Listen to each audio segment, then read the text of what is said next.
What's up, Kev?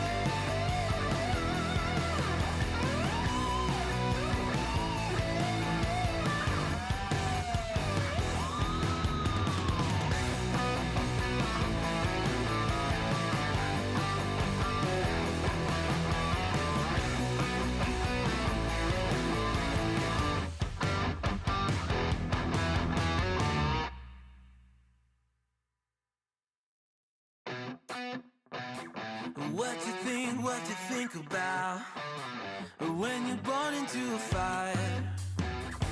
Let them burn it out. Sell them to the richest buyer. They wanna let the world decay. They tell us lies and fade away, fade away. We feel betrayed. We were raised to lose the race. Wake at the back of the pack, we kill it anyway. Listen up now, because we're never dropping out. Beat the odds, beat the big house. The brains are bigger than the doubt. We've been thinking for ourselves, never let the truth fade away. This is bigger than ourselves, we won't let the world burn away. Burn away, we feel betrayed. Bro, I left a comment on a Matt Walsh video, and the Republicans have fucking melted down over it. And I forgot about it. I don't ever check Facebook, ever. I'll read it to you in a second. Dramatic reading.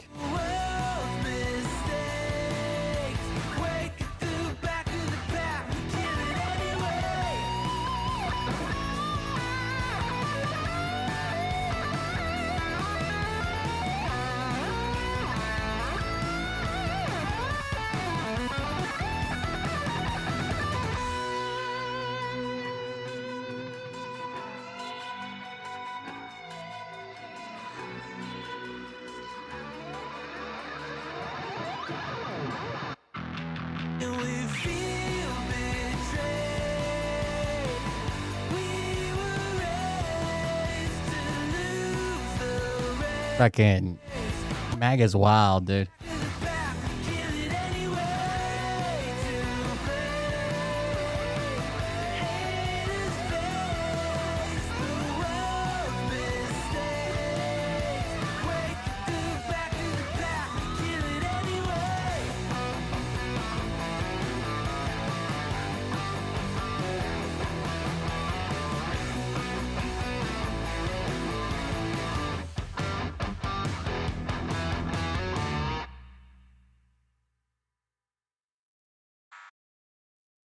All right, pull that down, do this. Hey Daddies, it's me, the Linda Binda from TikTok. I wanted to make this video because I wanted to thank you for watching Cold Beer Confessionals with Will Bird. I think that's just incredible. I've watched a few episodes and I'm just like very intrigued. But you know what I'm most intrigued in is Big Daddy's meat stick. I heard that it's very thick, like a good old German sausage. You know, Linda and her coochie loves that. Oh, never mind. Let's not go there. Anyways, I hope you have a good show and enjoy it as you can. There's a lot of weird things that go on, especially when I'm Bo Sweeney and I won a lottery. Linda Bindaland. So, enjoy the show. Thanks for watching. Peace out. Welcome everybody. I'm Will Bird, and this is a late start to the Cold Beer Confessional. Thank you for joining us. Thank you for being here. I was talking about it, just saying, first of all, support the stream. We could use your support right now if you can. If you can't, that's cool. Do that at coldbeer.fund. I always forget it. But second of all, I was talking about this. So if you guys don't know, Matt Walsh obviously did his little, he calls it a documentary, a mockumentary, whatever it is. And it's on Am I Racist, right? And he goes to like these over the top, everybody's racist. He finds the furthest outliers on the left that are saying the craziest things and makes it seem like that's what everybody thinks. And I'll agree, some of these people are cringy, right? Some of these people are cringy. Like, and what they say doesn't make sense. And that would have been a good piece to show how people have went too far had he not been Matt Walsh and fucked it all up.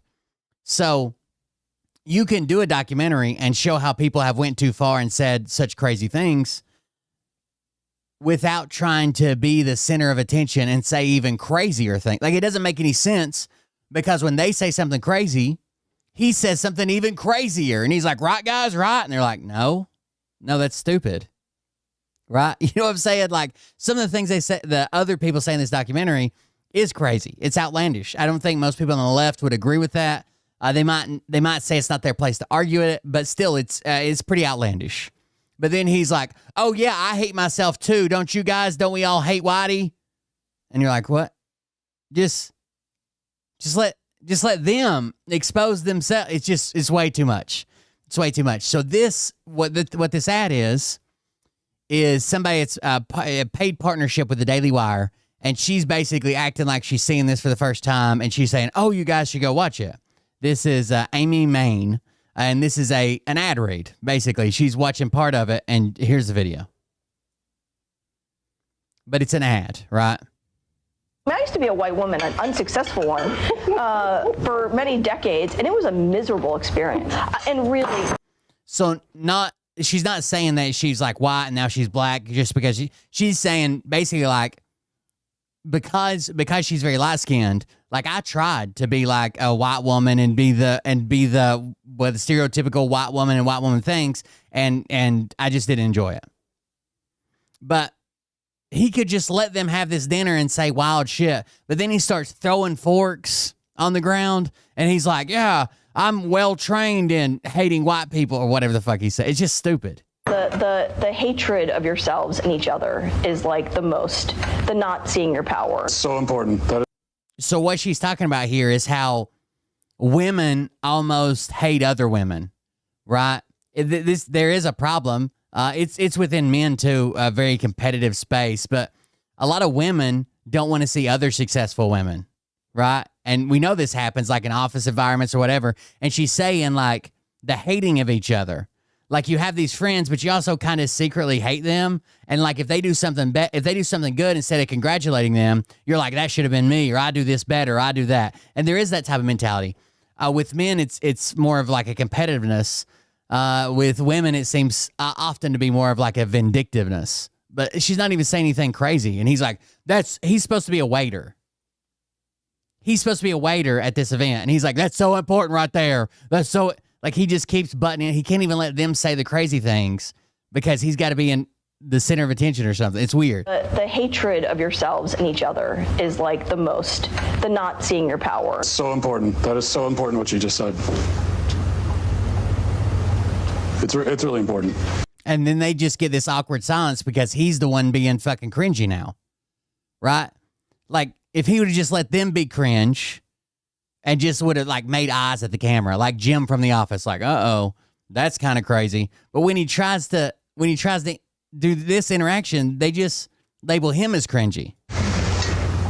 That's all. We may have to add you to our team. Oh, I would love to take a seat and join you. No, you're not allowed to. I have my DEI certification that I got. I do have my DEI certification. So, not saying I'm an expert, but I'm also not a novice. So, White people are starved for these conversations. we are. We're so starving. People are for real. So again, this is an ad. If this is the most salacious clip you've ever gotten, I've had crazier interactions on Twitter today. She said white people are starved for these types of conversations. And he's like, we're really starving. We're starving. He's the cringy part of this dinner party. He's supposed to be a waiter. So, White people are starved for these conversations. we are. We're so starving. People are for real. These are real life people. I thought I was in the Twilight Zone whenever I found out that Matt Walsh is the only one acting. The only one. And then when I did find that out, I spent the rest of the film with secondhand embarrassment trying to plug my ears and cover my eyes at the same time because it was so uncomfortable. You cannot fight racism with more racism. This isn't new. You guys, Anyways, Am I Racist is streaming now over on Daily Wire Plus, so you too can be shocked and uncomfortable for the next hour and a half. So she was paid to do this, and I don't even think it's that crazy of a clip, but whatever. Matt Walsh is the cringy person, and that's what I put. So I left a comment, and I said the worst cringe is Matt Walsh being in the movie. And little did I know, I kind of forgot about it. I left one more comment, and I kind of forgot about it. And they went all to shit, dude. Someone says, Will Bird, the worst cringe, I'd fucking white people actually behaving like this and buying all this affirmative action DEI horse shit. Self-hating, weak-minded individuals. I'm proud to be white, and when I hear shit like this spoken about, I quickly shut that shit down. It's generally fairly easy because the kind of person that subscribe to this shit are almost always incredibly unintelligent. So I left one more response, and this was 2 weeks ago. This is 2 fucking weeks ago. And I haven't been back. I said, I bet you do. Ha ha. Trump loves the poorly educated. And that was it. Right? So in the last 2 weeks, Crystal says, Will Bird and Satan loves lies.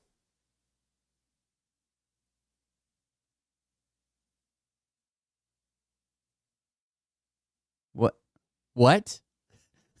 What interaction are we having here? What do you mean and Satan loves lies? Jordan says, Will Bird, yeah, that's why he's glad the Dems are uneducated. Wait, my bad. Democrats have college degrees. You know, those pieces of paper you get for sitting in class picking your nose.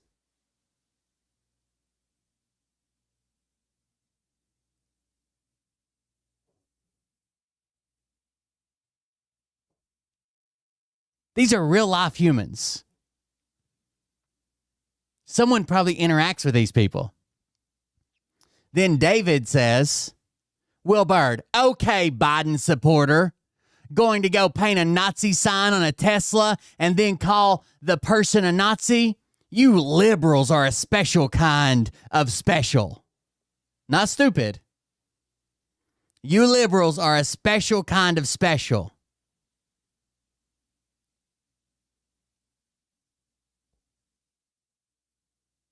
Rusty says, Will Bird, why do you think Democrats import illegal aliens in? Because everybody else is wise the fuck up to their dumbass shit.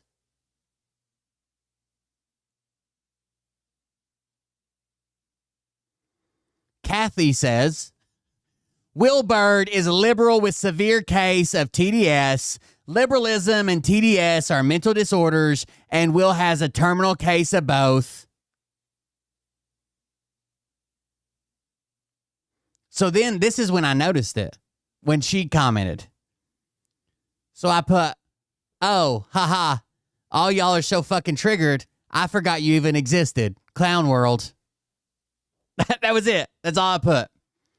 And then this guy shows up.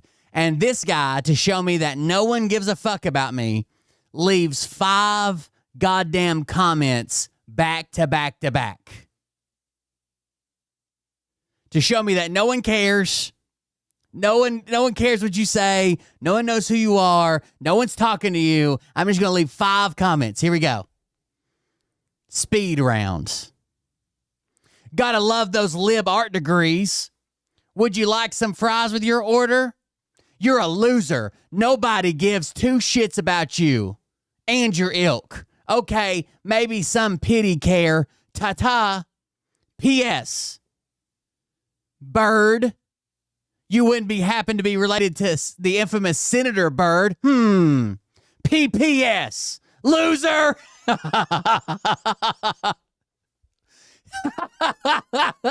The first loser didn't hit hard enough.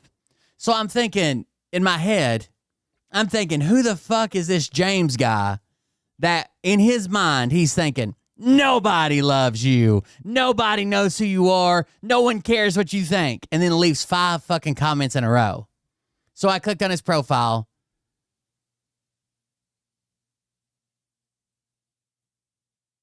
And it's about what you would expect. Yes, it's always spelled with 2 O's.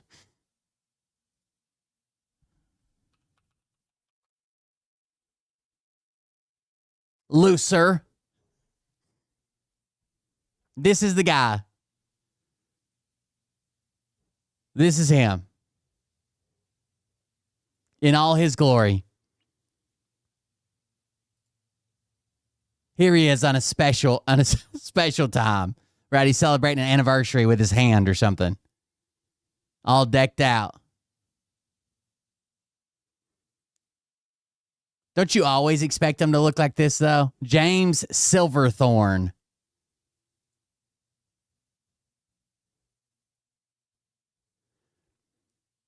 He believes that the DNA is based on the Christian cross. A friend loves at all times, and a brother is born for a time of adversity. I fully expected him to look like this. 100%. Easy there, stud. Leave some pussy for the rest of us.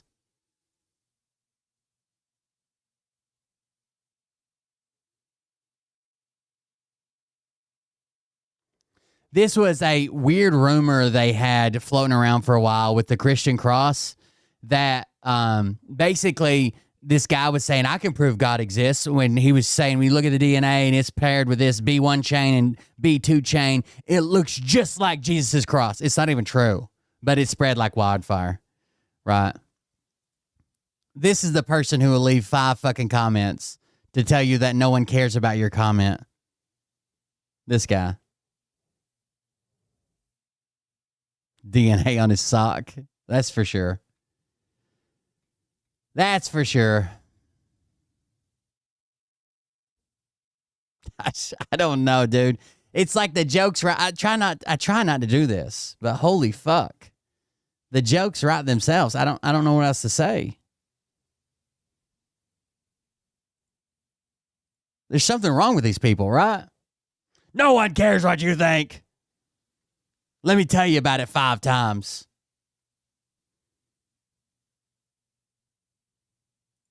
Do you guys? Jesus Christ. All right, let's get into some videos. Oh, that's the wrong one.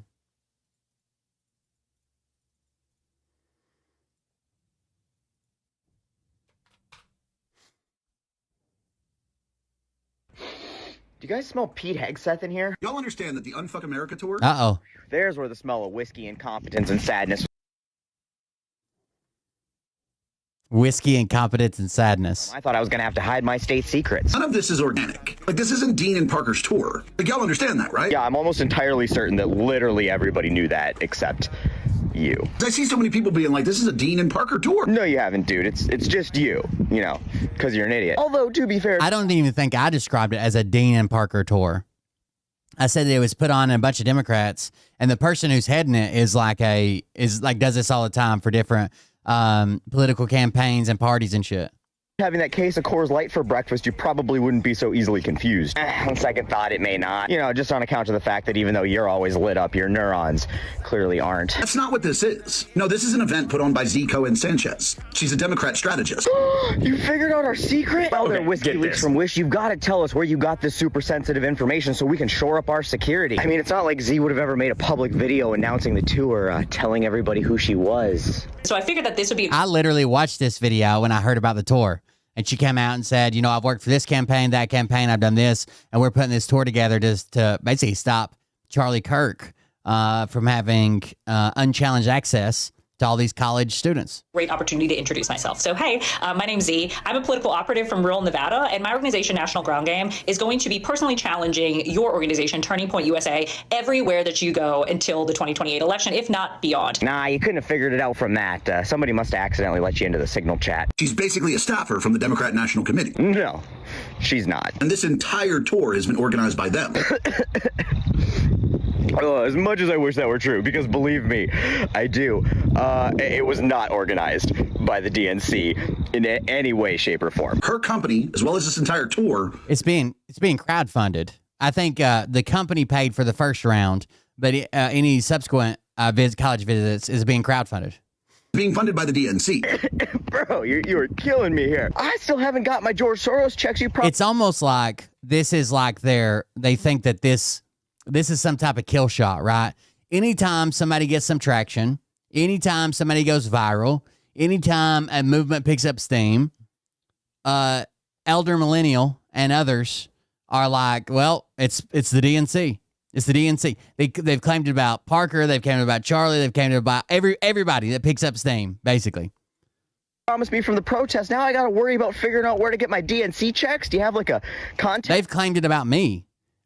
Smaller, like not big creators like the Elder Millennial, but like people in my chat are like, paid by the DNC. Number, email, a name, anything? Guys, even though they told you that you're funding this is just extra money. Wait, bro, isn't this you after you made like your 12th video about us responding to a comment we left you offering you some fan merch? No thank you, Unfuck America Tour. I wouldn't want to take anything free from the people who might need another $6,000 to shut the fucking sprinklers off again. Okay, now just. Oh, so earlier you're making fun of them for crowdfunding, and now they're all paid for by the DNC. Walk me through it, because, I'm just one of them libtards that needs things explained real slow. Are we just totally funded, organized, and flush with DNC cash, and all that fundraising money is extra? Or are we so broke that you don't even want to accept merch because we can't afford a few grand to turn the sprinklers off when Texas A&M tries to wash free speech off the lawn? I'm just struggling to follow you, but that might be from all the staggering. This isn't some organic thing that was created on TikTok. Really? Because I feel pretty organic. My followers feel pretty organic because, I'm not flush with rubles to purchase them. And the tens of thousands of dollars that my followers have raised for the tour through small individual donations feels pretty organic. And all of my friends, peers, and fellow content creators involved feel pretty organic. And I'm just starting to feel like you might be a little jealous that you just can't make anything happen organically. But if that's got you feeling down, just remember that shit is organic and everything you've ever done in your life is complete shit. So in some small way, it's organic too. It's just the DNC trying to disrupt Charlie Kirk's tour. Just trying to fuck with Turning Point. No. Stop giving credit to the goddamn DNC. This is us. We are putting in a lot of fucking work to disrupt Charlie Kirk and his tour and stop him from grooming children into being school shooters, okay? Ooh. We want the credit. Oh, and by the way, when people had a problem with what she was doing with the tour, they held a little live where they talked about it. She proceeded to come on that live and be racist as fuck. You don't have to take my word for it. There were multiple. So this did sort of happen. Sort of. So basically, a couple of black creators came on and said, oh, this Unfuck America tour is kind of interesting that no people of color are on it. And she come on and she's like, there are people of color. It came off as if they might have been upset that they are people of color and they didn't get picked. Maybe. I don't know. But she's like, there are people of color on it. And she named quite a few. And she's like, I can't believe you would accuse me of being racist with all the work I've done, blah, blah, blah, whatever. So one of the creators that was asked, he goes on and he's like, I can't believe they're being racist. I won't be part of it. This is crazy. And so he gets uninvited. And that starts this whole fucking giving ammo to the right, basically. Creators who were invited and participated in this tour who have said this. Except they would have to take your word for it because, I'm a part of the tour and that's not true. See, this is not my thing to speak on because, look at me. So I haven't and I won't. But what I will say is I spent a lot of time interacting with the incredibly diverse group of creators that went on this trip. And all the conversations I was privileged to have with people on the trip, especially the people of color, gave me the impression that they stand behind the tour, the mission, and the organizers. The person making a big fuss about this who didn't come on the tour because he was booted for some questionable behavior makes me look deportable. It's this guy, and I usually like his rants. He's the one that came out and said that, oh, there's some racism going on. I agree with the black creators, but he was the only one. By comparison. So take that for what you will. That's all I'll say on it. But I do have a question on racism for you. Did you stop wearing your hood because your head got too fat to fit in it or because it doesn't have a mouth hole? Or is it both? It's both, isn't it? Anyway, thanks for making all of these videos about our tour you pretend not to care about. It's really helping with our publicity until that DNC money starts flowing in. And even though our budget is tight, just because you've put in so much work promoting us, we really can send you a hat. And they are pretty fucking cool hats, aren't they? Yeah, you know it is. And for everybody else, if you want to support the tour, since we can just not seem to find wherever the hell we put down that DNC check, you can do that at the top of my page or pretty much any of your favorite creators' pages on the tour. I think it's good to have a concerted, planned out effort to be in opposition to Charlie Kirk and what he does, right? If he's so well versed and passionate about what he's doing, then he can stand up and face some dissenting opinions instead of having all this unchallenged access to just roll over. It's the same thing Steven Crowder does, right? Like he goes and finds a college student and then just blasts them with facts. Half the time he's fucking lying, but you can't fact check him in real time. And he speaks with authority and he's got the crowd on his side, so everybody just fucking screams. That's it. I think it's a good thing. You can donate to it. It's called the Unfuck America Tour if you want to. I like this skit. Get this, right. So we have been JD Vance visits the Pope. Okay, get this, right. So we have been fully deporting people. And when I say deporting people, I mean kidnapping people, like unmarked cars, unmarked people. We're just grabbing them off the street and shipping them to wherever we think they're from. We got this guy recently. We sent him to El Salvador because we're pretty sure he's Salvadorian. Did we ask? No. Are we going to? It wasn't in my plans. And we sent him to this place. And turns out he was a legal citizen of the United States. That's wild. Can't believe that. So we were like, no, we sent him to the right place. And we're just going to keep him there. And then people got really upset about it. Eventually, the Supreme Court got involved. The Supreme Court was like, you sent the wrong guy to the wrong place. You have to bring him back. And legally, they were like, you have to bring him back. But then we were like, no, we don't have to bring him back. Just because you, the supreme law of the land, said that we have to, doesn't mean no, we have to bring him back. So we haven't brought him back. He's still just in El Salvador. And we're coming up with reasons as to why he should be in El Salvador. So we were basically like looking at pictures of him and stuff like that. And we were like, hey, if you wear a Chicago Bulls hat, which he was doing, then that means you're part of MS-13. Is it true? No. But is it something that somebody somewhere might believe? Maybe. And that's good enough for me for right now. So he's still in El Salvador. And then now this is happening. And we have no plans on bringing him back because we're doing it. We're making America great.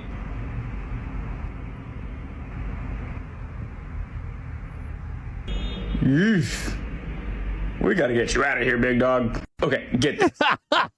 That's why God called him home. That was it. That's all it took. We gotta get you out of here, big dog. That's it.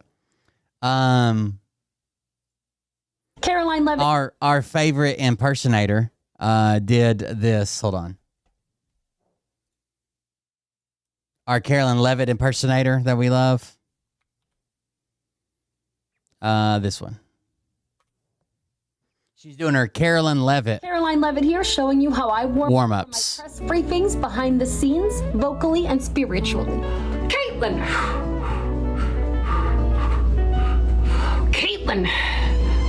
Caitlin. Washington Post.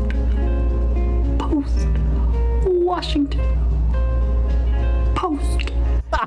Washington Post. Washington Post. Insulting, and frankly, sure.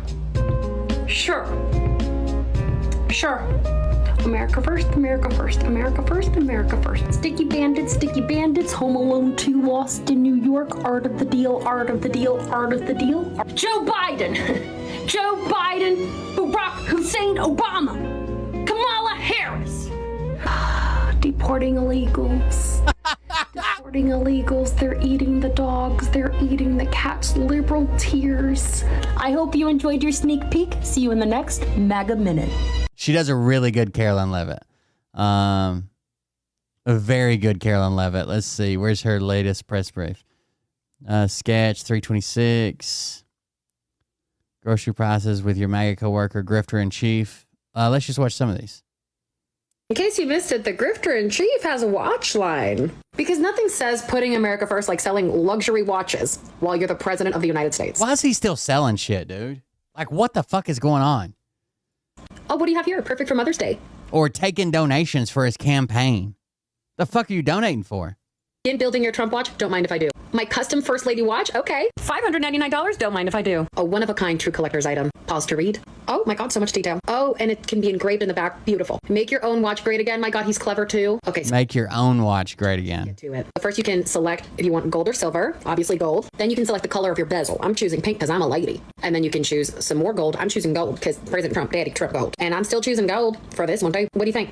I'm choosing, my hands are gold, like Trump's big hands. And then for the face, obviously, I'm choosing pink because I'm a girl. And then you can choose to have your own message or you can have Trump on it. Why would I want to send a message to my mom when the message is Trump? You could also choose this for your case back, but why would you choose that when you could have America first? Duh. And you know what? And this is why I know he puts family first, because you can add a Mother's Day card at no additional charge. And I'll have you know this is still a pre-order, so will it get there by Mother's Day? I don't know. Did he say he would? Yeah, but since when does Trump really mean what he says? It was like the 24 hours thing. He's so silly. But then there's the Victory Fight watch at a bargain price of $499. You could pre-order because it's sold out. In fact, most of these are pre-ordered. But if you're like, I want to watch now, you're in luck. This First Lady Royal Amethyst watch is available for only $899. Only $900. Got it. What are you, poor? In fact, most of these are sold out or pre-order. Yeah, that's wild. The meme coin, the meme coin dinner. After he basically said, I don't have anything to do with that. Like, did they make money? I had no idea. Did it make money? When he first entered the office, they questioned him about it. And making another like $100 million in fees right before the dinner. What the fuck? But he's got the fucking SEC. He's got the DOJ, the SEC. Who's going to fucking investigate his meme coin? Nobody.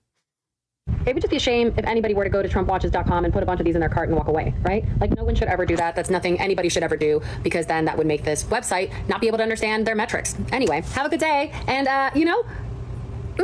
Trump. What'd she say? Hold on. In case you missed it, the group. Go to TrumpWatches.com and put a bunch. Only $899. Can't afford it? What are you, poor? In fact, most of these are sold out or pre-order. It would just be yes, a bunch of people are now off the hook. The only people that are getting fucked are like people like Logan Paul, who sued people for calling them a crypto scam. They'll probably still get fucked. He sued CoffeeZilla for basically saying that he was part of a crypto scam. I think that'll still go to court. That'll still get fucked. But a bunch of the people who did meme coin shit are just off the hook. Unless in 4 years we get a president who wants to go back and prosecute these things. But who the fuck knows? Unless you're starting a class action or they sued somebody or something like that, they're getting off scot-free. And they have grifted from their audience millions of dollars in fucking meme coins. Shame if anybody were to go to TrumpWatches.com and put a bunch of these in their cart and walk away, right? Like, no. Put a bunch of these in your cart and watch it walk away. It might fuck up their metrics. No one should ever do that. That's nothing anybody should ever do, because then that would make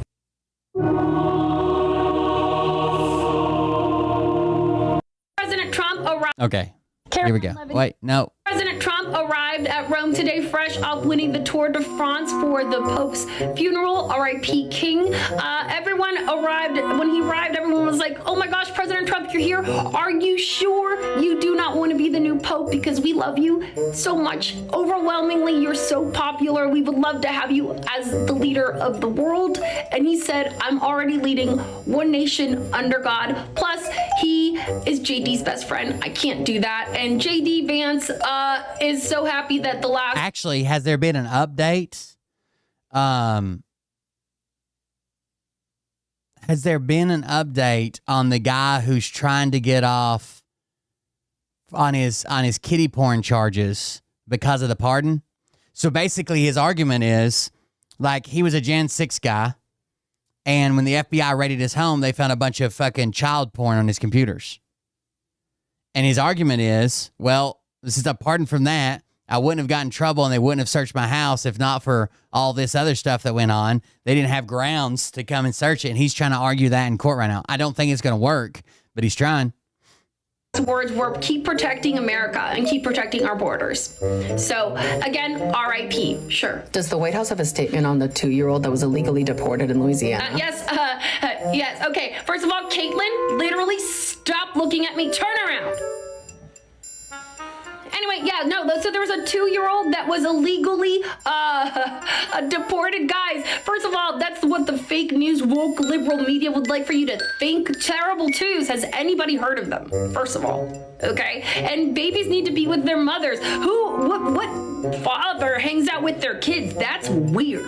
First of all, so you should look into that father first. Anyway, that baby, if you want to call him that, is 14 and dog years, basically an adult, and also was wearing a Chicago Bulls jersey and had tattoos. And do you want to know what that kid's first words were? Yo soy MS uno. Oh, the one that got pardoned recently was the one that was stealing money from the police fund, right? The police memorial fund. Is that who you're talking about? Do you know who taught him that? Joe Biden. Joe Biden was over there teaching these kids all these things. Do you want to know how he got those people into this country illegally? Like he did with Albrego Enrique Iglesias. He was singing Bailamos at the border and inviting people in. And do you know what Bailamos is Spanish for? Human trafficking, sure.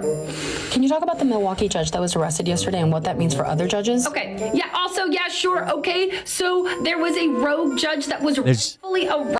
After this video, there's a funny story about that. I'll tell you in a second. Arrested for disobeying the law. They were trying to play vigilante justice here. What are you, Batman? No, this isn't a DC comic. This is real life. We're trying to protect America, just as President Trump promised the American people. This rogue judge, Hannah Dugan or whatever, decided to let an illegal criminal exit through the back. What are you, TMZ? No, you need to make sure that these illegal immigrants pay for their crimes. Sure. Do you have a statement about George Santos? Thank you for asking that, Washington Post. Absolutely no. George Santos is going to be going to jail for 7 years. I know for most people that would be a bad thing, but he loves men. So, like, that's going to be, like, a really fun experience. Like a vacation. Really character building. So, anyway, President Trump is signing copies of Home Alone 2 Lost in New York and The Art of the Deal after the Pope's funeral, so look forward to that. President Trump... There you go. George Santos, what's sentenced to 7 years? So, the woman that we're talking about being pardoned, her name is... she's a Las Vegas councilwoman named Michelle Fiore, something like that. Anyways, she was charged with, convicted of conspiracy to commit wire fraud because people were sending in donations, and 6 counts of wire fraud. So conspiracy to commit, like a plan to commit, and she did it 6 separate times. And she took the money and spent it on herself, okay? And it only took the jury like a fucking couple hours to convict her on all accounts. From the Police Officers Memorial Fund. The Fallen Police Officers Memorial. A real piece of shit, okay? She's a real piece of shit. This was money donated to fallen police officers. And she spent it on herself. And the courts basically proved that she took the money, she spent it on herself. And last week she had they put in a motion like a challenge for acquittal or a new trial, and she lost that.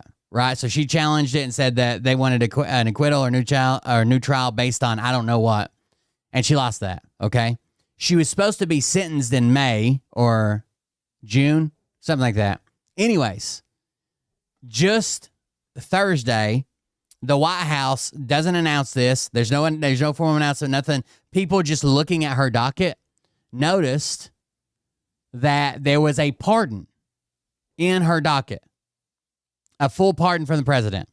Now, after the pardon appeared, they asked the president, they asked the White House, and all they did was confirm. That was it. No comment. Now, the funny part is, a local news reporter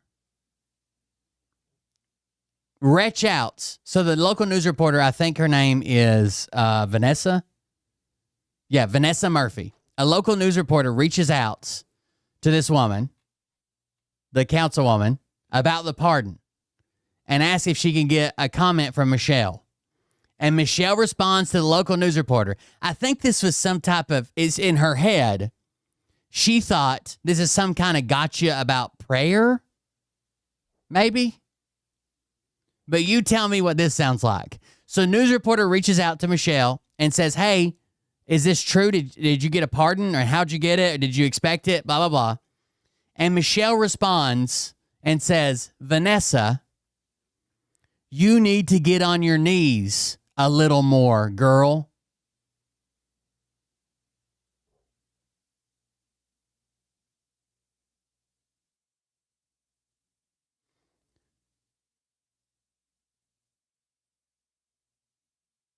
That's the weirdest answer in the world.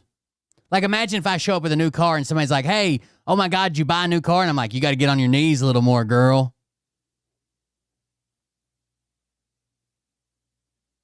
I get out of a drug charge. And people are like, oh my God, how'd you get away with a drug charge? You got to get on your knees a little more, girl. Is she trying to say she sucked Trump's dick? That was literally her response published in the local paper. Vanessa, you need to get on your knees a little more, girl.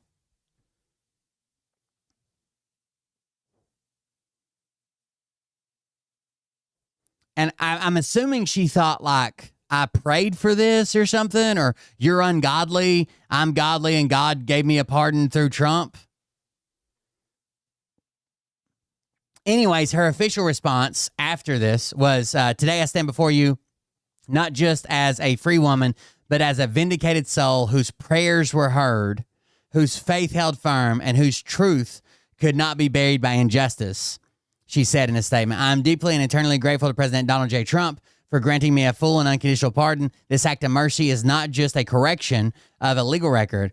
It is the restoration of a life, a reputation, and a mission long targeted for destruction.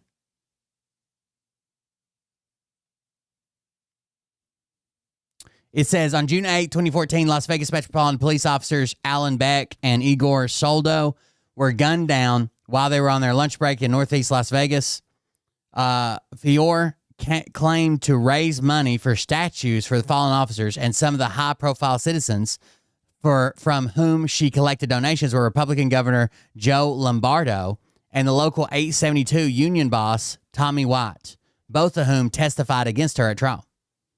The jury returned the guilty verdicts less than 2 hours after the case went to deliberation following an 8-day trial at the federal courthouse in downtown Las Vegas. Court documents said she fleeced donors out of tens of thousands of dollars. In the court documents seeking a new trial or acquittal, Fiora claimed that there was insufficient evidence to convict her. Evidence presented at trial showed that a development company paid for the statue for which Fiora claimed to be raising money, and not a dime of the money that she raised was used for that purpose. So a completely different company paid for the statue completely. Judge Jennifer Drowsy wrote in her opinion, instead, each check was quickly converted to cash and spent on Fiora's expenses like rent, cosmetic procedures, and her daughter's wedding. Let's see if we can find a video on it.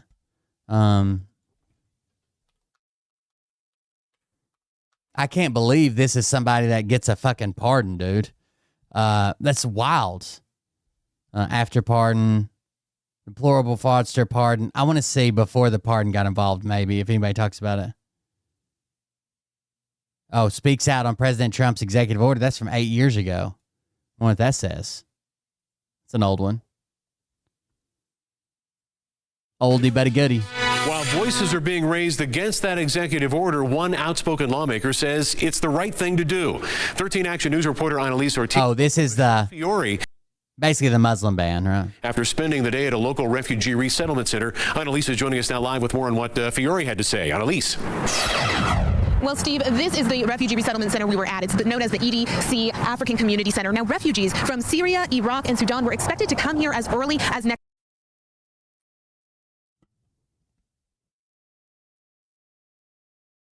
week. That's all been put on hold, but former Nevada Assemblywoman Michelle Fiore tells us that this is the right thing to do at this time. It's about damn time we have a man in the White House that's protecting America. This is exactly why he pardons these people, okay? This is exactly why. You haven't seen a single person pardon that hasn't come out a full staunch supporter of his, right? Even the guy that scammed everybody on that, the Nikola truck, right? Despite widespread criticism of President Donald Trump's travel ban, former Nevada Assemblywoman Michelle Fiore says it's the best way to protect Americans from terrorism. This is hey, what's up, Sage? Law and order, and that's what we have to stick to. Fiore says the current vetting process for immigrants and refugees. She fought for concealed carry for daycares. Any vetting processes in place that actually work. So congratulations, President Trump. Adham Al-Hara went through. If we don't have vetting processes that work, fix the vetting processes. Don't just ban people from these 8, Muslim countries.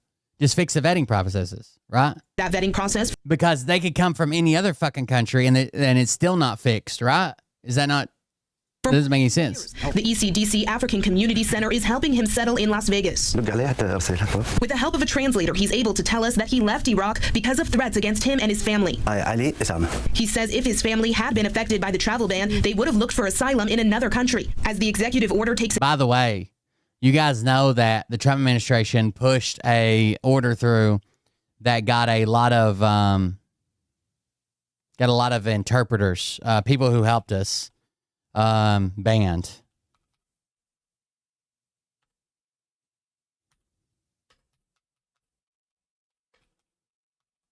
Deported. I wish I still had the story up I watched the other day. We promised these people that they could come and live here, and they've already been fucking deported.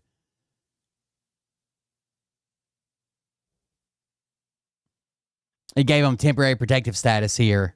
Trump ended all that and started sending them back the fuck home. Its course, staff at this refugee resettlement program has had to put some of its plans on hold. We were expecting Syrians, we were expecting Iraqis. They are hoping funding won't be cut, but mostly they are hoping families will get the help they need.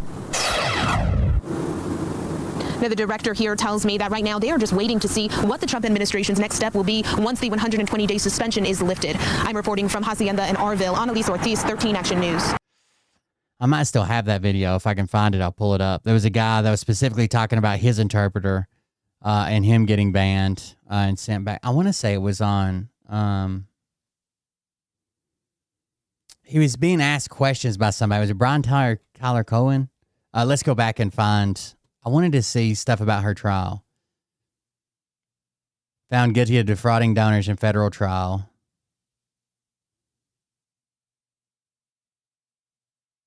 Daughter's testimony adds a new wrinkle. Let's see what her daughter testified. Part of it was for her daughter's wedding. Committee, a proffer, and perjury, all at the center of testimony on Tuesday in the Michelle Fiore federal fraud trial. Fiore is a former Las Vegas City Councilwoman and Nye County judge. The U.S. government accuses her of creating a fake charity and raising donor funds for a fallen police officer memorial statue. They also allege she took cash from her campaign and political action committee, all for her personal gain. We need outsiders. One of the defense witnesses was Fiore's daughter, Sheena Siegel, who testified about helping her mother create a charity and keeping tabs on all of the expenses. But under cross-examination on Tuesday, federal prosecutor Alexander Gottfried asked Siegel about specific checks from Fiore's organizations to her personal accounts. Gottfried accused Siegel of receiving more than $83,000 from Fiore's city council campaign and over $212,000 from Fiore's PAC. Siegel is then asked about a $1,500 check written from Fiore's PAC account, and then she admits on the stand she could have written that check to herself. That's when Fiore... I could have written that check to myself to cash. Defense objected. The jury was excused, and then the judge advised, quote, the witness had testimony that could incriminate her, so we have to get counsel for her. This is incredibly damning to Michelle Fiore's case. Las Vegas defense attorney Malcolm Laverne says Fiore's daughter may have hurt her mother's case. The federal government has a culture of not letting these types of crimes go, especially in high-profile cases. So I believe that the daughter is probably now going to be facing federal charges at some point. Godfrey told the court Siegel likely not only committed a federal crime by misappropriating checks and co-conspiring with her mother to defraud donors, but that her testimony differed from what she told the grand jury, and that amounts to perjury. He also said the U.S. Attorney's Office had a proffer deal with Siegel about campaign finance misuse, but because she likely lied on the stand, he said the deal was, quote, null and void. The government now wants to remove Siegel's testimony from the trial completely and will ask the judge to rule on the matter on Wednesday. Regardless of whether the testimony is stricken or whether the testimony is still allowed, one way or the other, the jury can't unhear it. Sitting inside the courtroom, I noticed Siegel at one point wiping a tear off her face during her testimony. I've also noticed Fiore, and she appeared to be in high spirits during the entirety of this trial, but at the end of Tuesday, she showed some looks of concern. I'm Jae-Won Jung reporting. All right, let's just go to one of the new ones. Pushing the limits, maybe? Oh, that's an hour and a half long. I was looking for like around a 10-minute rundown of like the case and everything that happened as well as the pardon. Would be nice. She definitely stole the money. I mean, like, they got the receipts, and the company didn't charge anything. Like, you could just go to the company and they're like, no, we paid for all of that ourselves. We didn't receive indie funding. So where did the money go? Where the fuck did it go? Like, it's so fucking open and shut. A woman ripping off police memorial funds, pardoned by Trump. That pardon comes days after a judge denied Fiore a new trial. Good afternoon. Thank you for joining us. I'm Kirsten Joyce. And I'm Brian Loftus. Now, Fiore was set to be sentenced after this federal conviction, but now that will not happen. This is a story our 8 News Now investigators broke and have been updating you with all day with our digital platforms. Our own Vanessa Murphy live in front of the federal courthouse after confirming the news with Fiore herself. Vanessa. Well, this is the executive grant of clemency signed by President Donald Trump, letting Michelle Fiore off the hook. She was supposed to return to the federal courthouse here in a few weeks to learn her sentence. Not anymore. Well, where's the money? So you tell me. This was last year, before a jury So where's the money? You tell me. convicted Michelle Fiore for stealing money from memorials for slain Las Vegas Metro police officers. On Wednesday, more than 6 months after the guilty verdict, in this lengthy statement to the 8 News Now investigators, Fiore says she's a, quote, free woman, a vindicated soul, whose prayers were heard and truth could not be buried by injustice. President Donald Trump pardoning Fiore Wednesday. She says she is grateful to the president, calls it an act of mercy, and also refers to, for nearly a decade, a federal machine determined to break her. Fiore could have faced significant prison time. The 8 News Now investigators in the courtroom for the federal trial, no cameras allowed, but prosecutors from the Department of Justice demonstrated how Fiore raised money in the memory of officers Alan Beck and Igor Soldo, but spent the money on herself for expenses like rent, cosmetic procedures, and her daughter's wedding. Republican Governor Joe Lombardo testified against Fiore, the jury returning the guilty verdict in less than 2 hours here in October. Do you want to comment on any emotions? Not the case, but just emotions right now. I would love to, but so I'm going to take my attorney's advice and just not. Fiore, no stranger to controversy during her political career, once a state lawmaker, then a city councilwoman and mayor pro tem, most recently a judge in Pahrump. Suspended from the bench due to her federal charges. Now she says she'll return to the bench after claims of injustice from the start. What do you want to say to the widows? What do you want to say to the widows? Why don't you ask the prosecutors? I asked Fiore for an interview. She said she'll think about it. When I initially reached out via text message, she replied saying, quote, Vanessa, you need to get on your knees a little more, girl, end quote. That's the whole quote.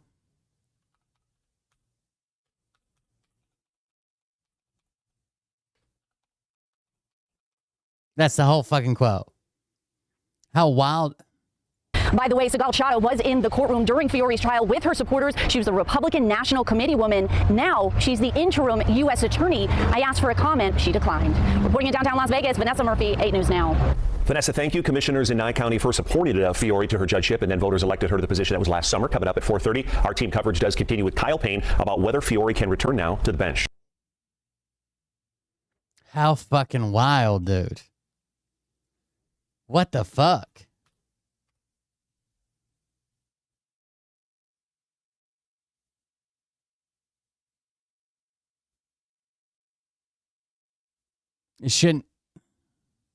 Her pardon shouldn't be an option.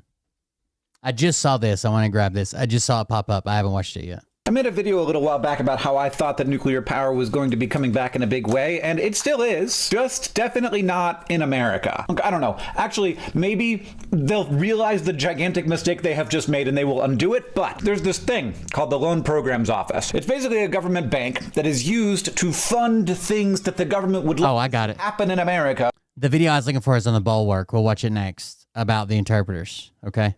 But go ahead. That otherwise wouldn't. We should absolutely, I know people are squirmish about it. I know people are like, well, what do we do with the waste? We should absolutely go to nuclear power. 100,000%.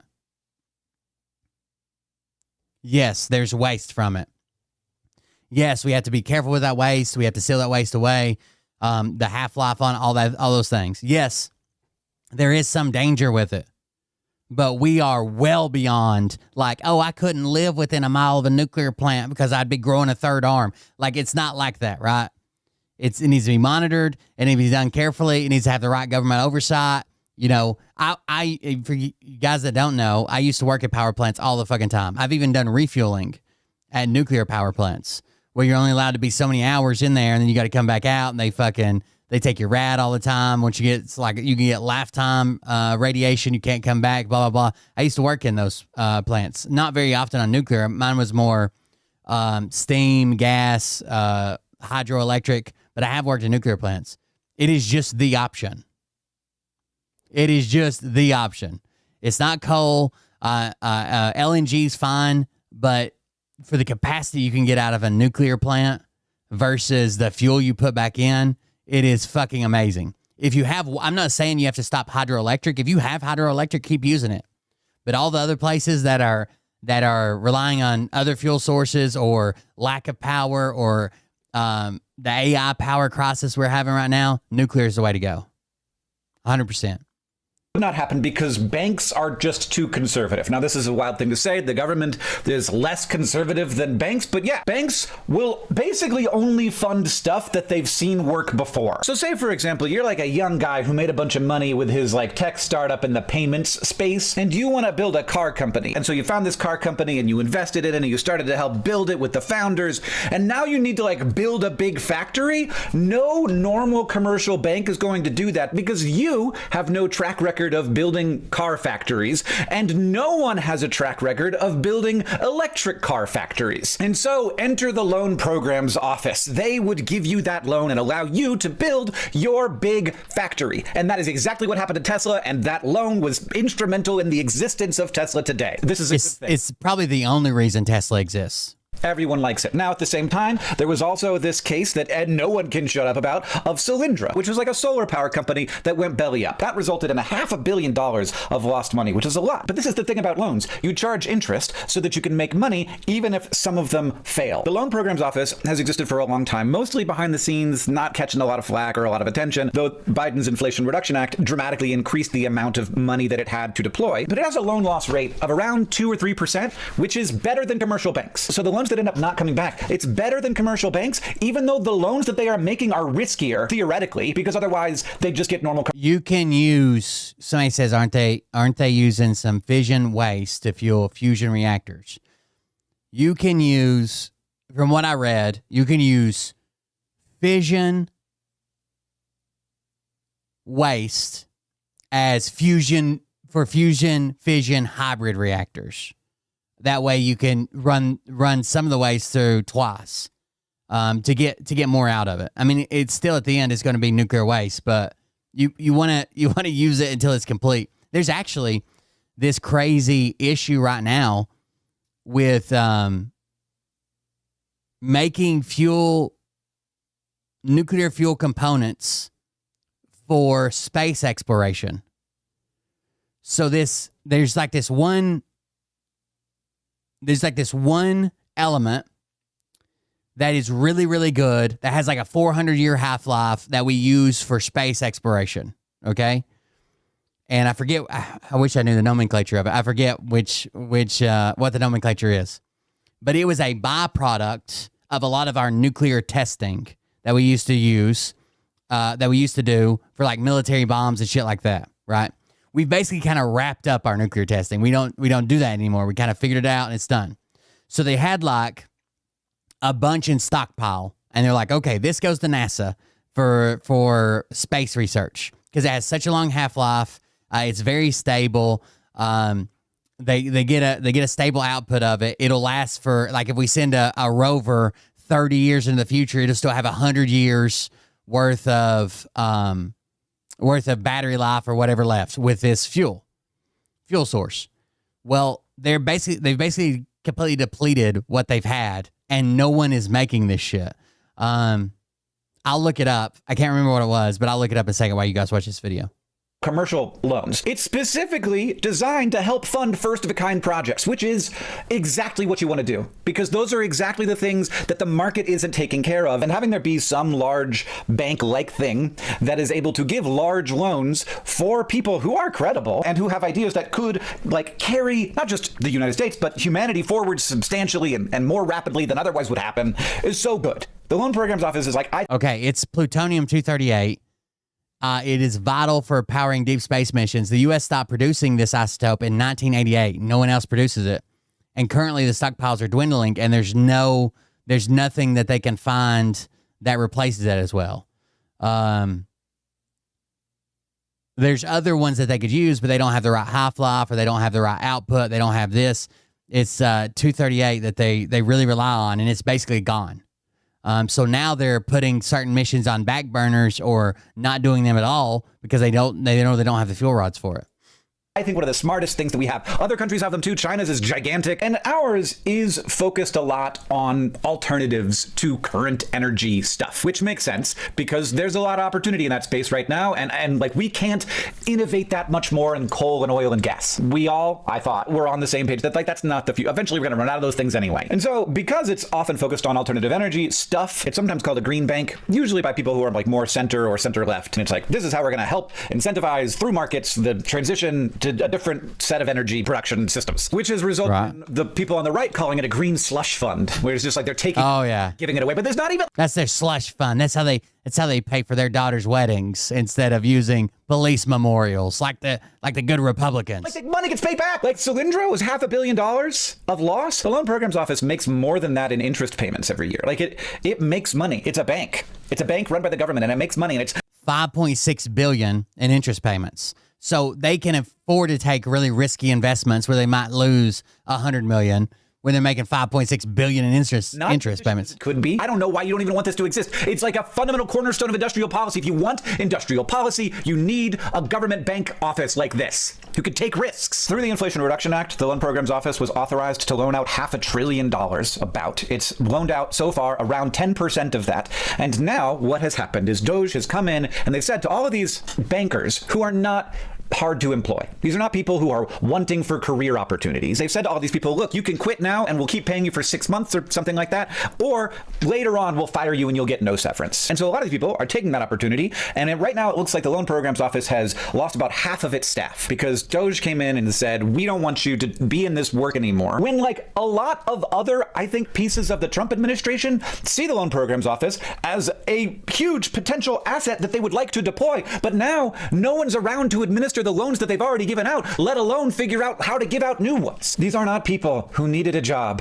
They are people who wanted to work in something that was more interesting and more meaningful. They could make more elsewhere. The only bank in America that is financing nuclear power projects right now, that goes both for existing technology nuclear and potential like first of a kind kinds of nuclear stuff, is the Loan Programs Office. It's the only one doing it. Way too risky for commercial banks. They are not interested in it. There's too much regulatory weirdness. It's been too long since we've built a nuclear power plant. There's too much weirdness in the energy sector generally with like the cost of both batteries and solar panels dropping so quickly. For the units that went online in Georgia recently, the LPO financed $12 billion, which is going to be paid back because we successfully built them and now it is generating electricity that people are paying for. They have a commitment of over $1 billion for a plant in Michigan to refurbish and turn back on a nuclear reactor there. And the LPO is backing companies that are doing small modular reactors, which is this area of nuclear power that people are excited about, where it's let's see. I can see it. Custom nuclear power plant every time. You instead have like a single plan that you just exercise over and over again. And I see your comment. Thank you. 3 of them on site, or just 1 of them, or 20 of them, or whatever. There's X Energy and TerraPower and Oklo, and they are all financed by the LPO. And of course, they do a ton of other stuff. They do solar stuff, they do wind stuff, they do geothermal stuff that I think could potentially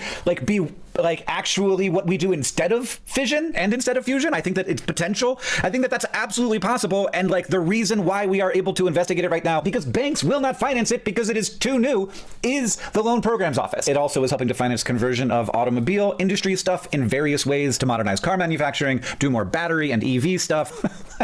It's like the most obvious bipartisan good thing, you know? Like China's version of this, we don't understand well because they don't have to be transparent about what they do, but it's probably at least 4 or 5 times bigger than what the US is spending. And I think there's like a bunch of little ones, like each province has the ability to do industrial policy on its own, and so they're all spending loans and we have no idea what their loan loss rate is because that might look bad. Like we got to do it the American way, but it's so crazy that like Solyndra became this big debacle when it wasn't even an issue. There were so many loans that all the money came back with interest and it paid that back, and all those companies now are like in the world doing good things, pushing society forward. I mean, the fact that that was turned into some kind of attack on the Loan Programs Office, and like why even? What don't you like? It's a program that works, that's administered well, and like they're trying to give away $500 billion. They had 200 employees, so like each person is responsible for over $2 billion, and you want them to do it more efficiently than that? I'm not saying it couldn't be more efficient, but I am saying that per dollar of loans, both going out and the dollars coming back in, that's way more efficient than any commercial bank has ever been. And there are reasons why it could be more efficient. There's reasons why it can be better. There's reasons why it can be riskier. And there's reasons why it pushes society forward much faster than commercial banking. It's just so dumb.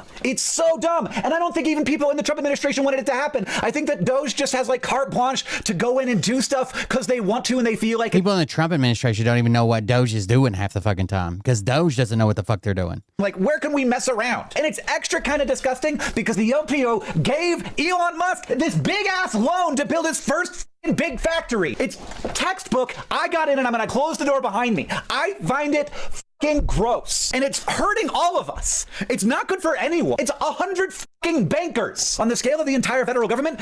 I'm sorry, I think that should be 10 times higher. They have such a good track record. We have so much going for us in this country, and petty, boring, ideologically driven bullshit like this is what stands in our way. It's so dumb. So I want to finish this video with an entirely different topic because I'm too mad and we need to take it down a notch. But before we turn those tables a little bit, this video is brought to you by the Awesome Socks Club. You need socks, but you don't need to go to the store to buy them. It's nice to have a surprise arrive at your doorstep once a month, and that's what the Awesome Socks Club is about. Shipping is free everywhere in the world. It's very easy to cancel. And when you sign up for the Awesome Socks Club, you're signing up to have awesome socks like these ones, designed by a different independent artist every month, delivered to your door, and also all of the profit gets donated to charity. You can also prepay for 6 or 12 months. That's especially useful if you want to give them as a gift to somebody else. They're super comfy. I get compliments on them all the time, and you can join the over 30,000 people who get these socks delivered every month if you just go. That's his own business. Description. All right, now back to the cool. It's pretty cool. Awesome socks. Son, we want him to watch like more movies that we like. Bert watches every night. Yeah.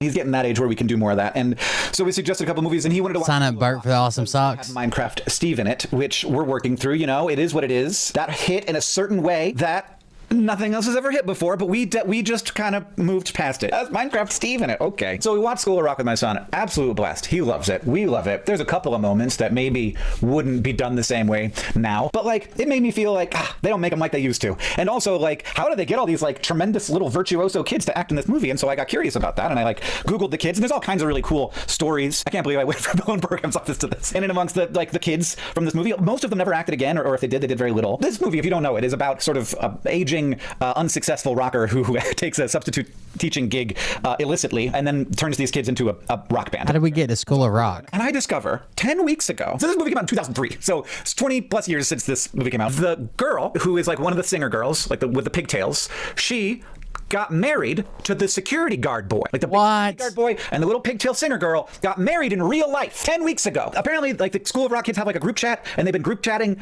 for 20 years. And they'd always be like, oh, I'm gonna be in your city. And like these two like eventually like got older, they grew up, they met. He's a lawyer, she does like sonograms. That's pretty crazy. And they hit it off, I guess, later in life, and now they're married people. That's so cute. That is the cutest meet cute I've ever. Makes you feel old as fuck though, don't it? Heard of. Like a little girl. School of Rock was like brand new when I was in school. They were showing it in school. and little boy, like they did an audition together and were in a movie together 20 something years ago. And then as adults, they like met back up and they're like, oh, I like you.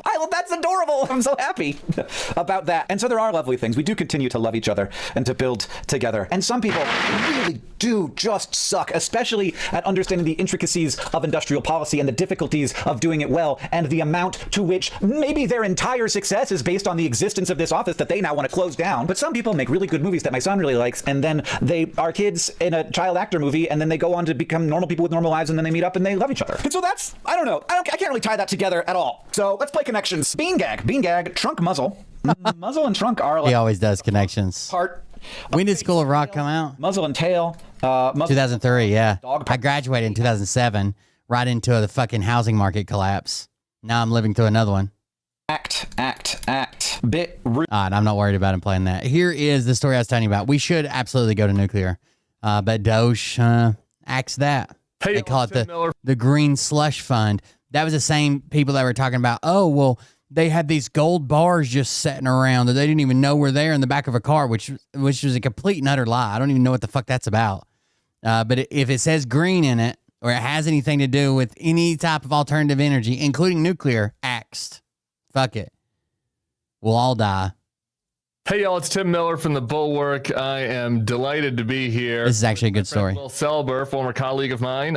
He's now working with a bunch of Afghan nonprofits, Afghan American Veterans Alliance, Global Friends of Afghanistan, and Next Mission, which focuses on Afghan female soldiers. We'll put the links to these in the show notes if you want to support them. It's good to see you, brother. The same thing that happened to our Doge checks. The topic is pretty bleak. Yes, it is. But I'm delighted to be here, and thank you for providing me a platform to talk about this. Yeah, happy to do it. Will did 4 tours in Afghanistan, but who's counting? So met a lot of folks over there. Yes. And I started seeing these stories come across my radar this week, and I'm trying to unpack like what is true about them. It's one of these things where it's in a non-Trump world, it's like too horrific to be like imaginable. Like, I was like, maybe this is the new, they don't have exactly the story right, but in Trump world, it seems to be the case, which is a bunch of Afghan refugees who came the proper way, went to a third country, demonstrated credible fear. There's a particular focus on Afghan Christians who have an obvious fear of religious persecution. Now the Taliban is running Afghanistan, and many of these people have received emails this week from the government saying basically you have 7 days to. And that was Trump's deal, to turn it back over to the Taliban, just so everybody's clear. Leave. So that's what I've read. I'm sure you're more familiar than me. So get us up to speed on what's happening. Sure. About a week ago or so, Trump removed the temporary protective status on our Afghan allies who served beside American forces and other forces through 20 years of war. That basically left them vulnerable, if you will. And, now we're starting to get reports, and I've heard it from multiple people, that there are already Afghan refugees who have been detained, and also that there were Afghan security force officers who has been detained. There's some video on it on Facebook about a certain Afghan soldier being detained. By the way, someone asked how much money it was that Michelle Fiore stole. It was like $70,000 $70,000. So there is video proof already that's starting to come out of our Afghan allies who, there's about 120,000, give or take, that left Kabul when it fell. And then there's been a lot more that have come since then. So all of them who made it here could potentially be deported back to Afghanistan, where they will certainly be murdered.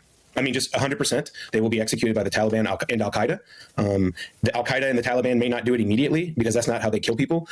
They basically do targets of opportunity. So it's not going to be a systemic campaign. But any Afghan who gets sent back, who is a vetted Afghan and who's a trusted Afghan, and many of the men and women that I served with trained in the United States previously and have already gone through like 6 or 7 rounds of vetting before 2001. You send any of them back, they're going to kill them. Period.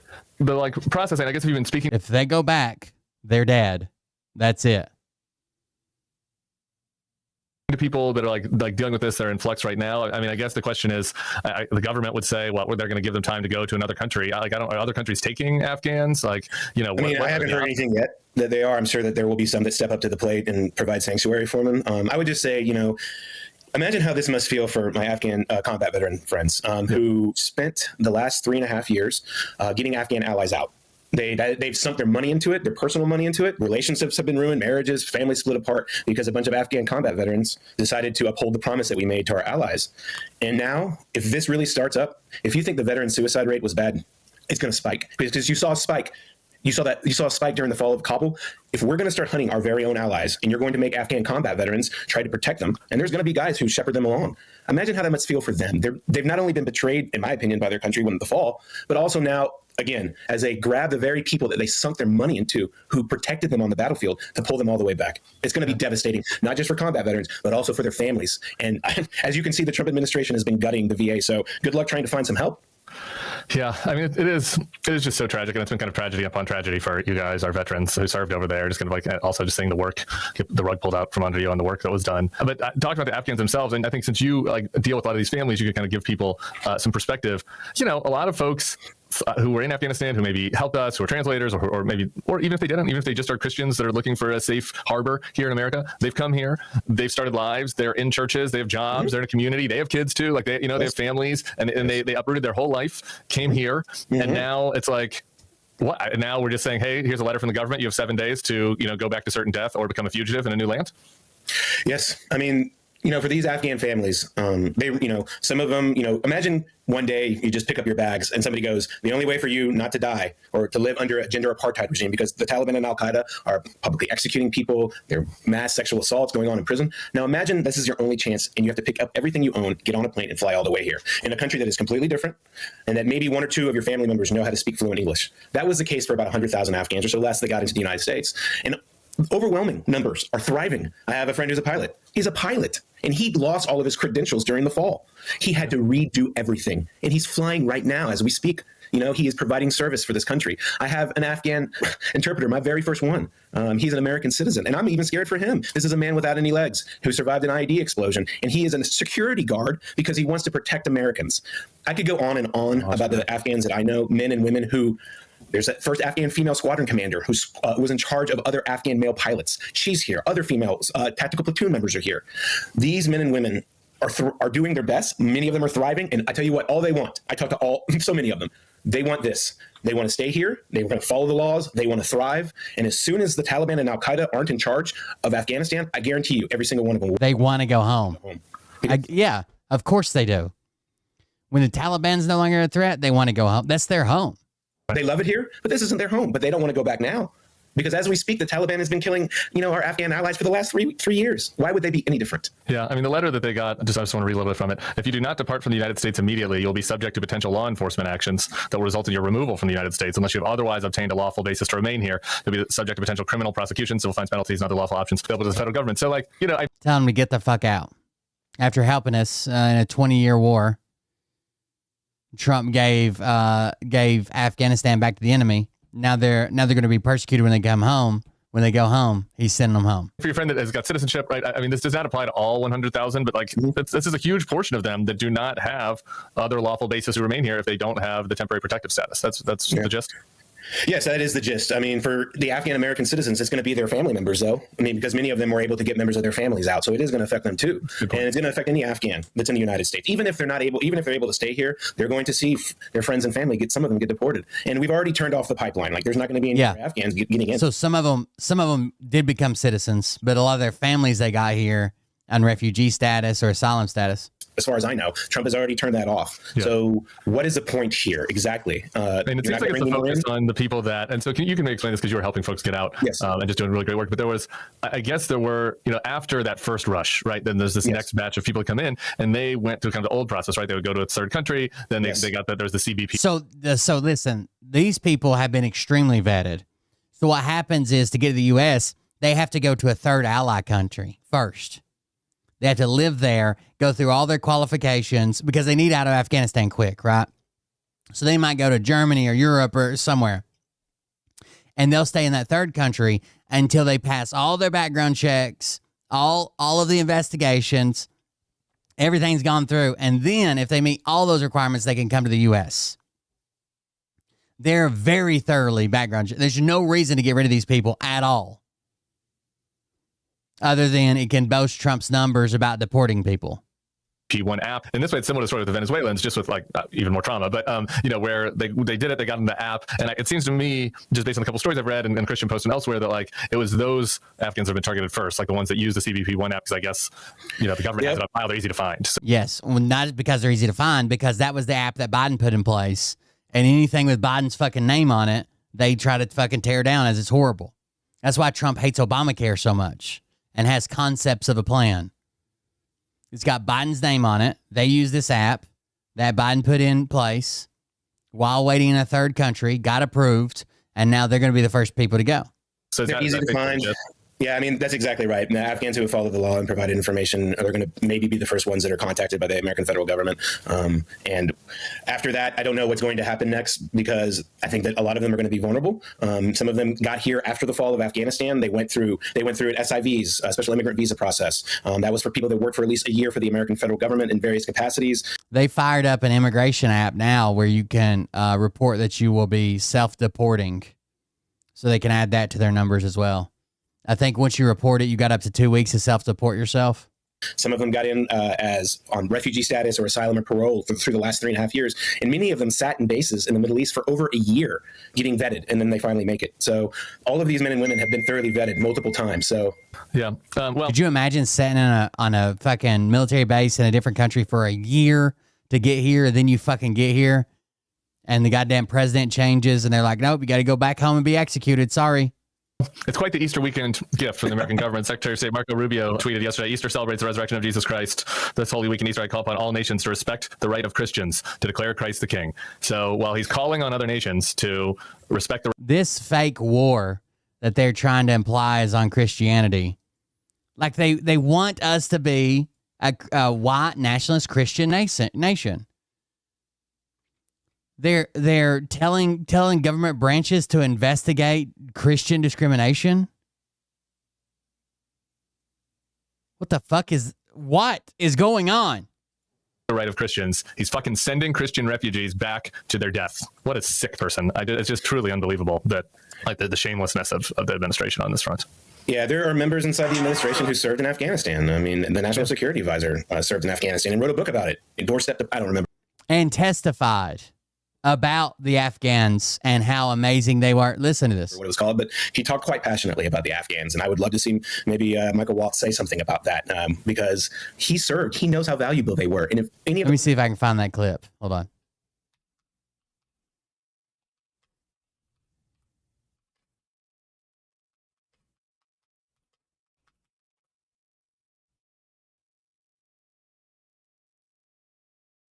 Listen, this is when... Mr. Speaker, I see... This is Michael Waltz of the administration, okay? This is when he was demanding that Biden bring our Afghan allies here. So this is when he was on the other side of the political spectrum, right? And saying Biden isn't doing enough and demanding that Biden bring them here. Now, the administration that he's part of, that he's helping lead, is sending them home. But listen how he used to talk about them when it was on Biden. Mr. Speaker, I seek permission to address the House. The gentleman is recognized.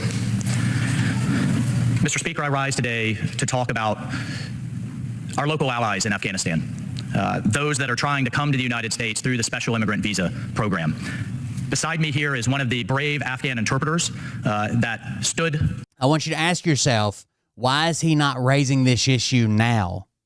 That he has the ear of the president, that he's an advisor to the president, that their life is in danger. Why is he not raising it now? He was more than willing to raise it when Biden was president and saying he wasn't doing enough. But now that Trump is sending these people to almost certain death, why is he not bringing it up now? Alongside my Special Forces unit, my fellow Green Berets in Afghanistan during one of my tours, he volunteered for that duty. He stood with us in combat. He faced extremism head on. And when these brave Afghans stand up, Mr. Speaker, to stand with us, to stand with our soldiers as a critical asset that enables us to deal with the populace and communicate with the populace that we're trying to protect, but also fight alongside our Afghan security forces partners. We could not do what we have done in the last 20 years in Afghanistan and around the world, in places like Yemen, Syria, Iraq, in places like Africa, without these brave individuals that not only put their lives on the line, put their families' lives on the line to stand with us against extremism.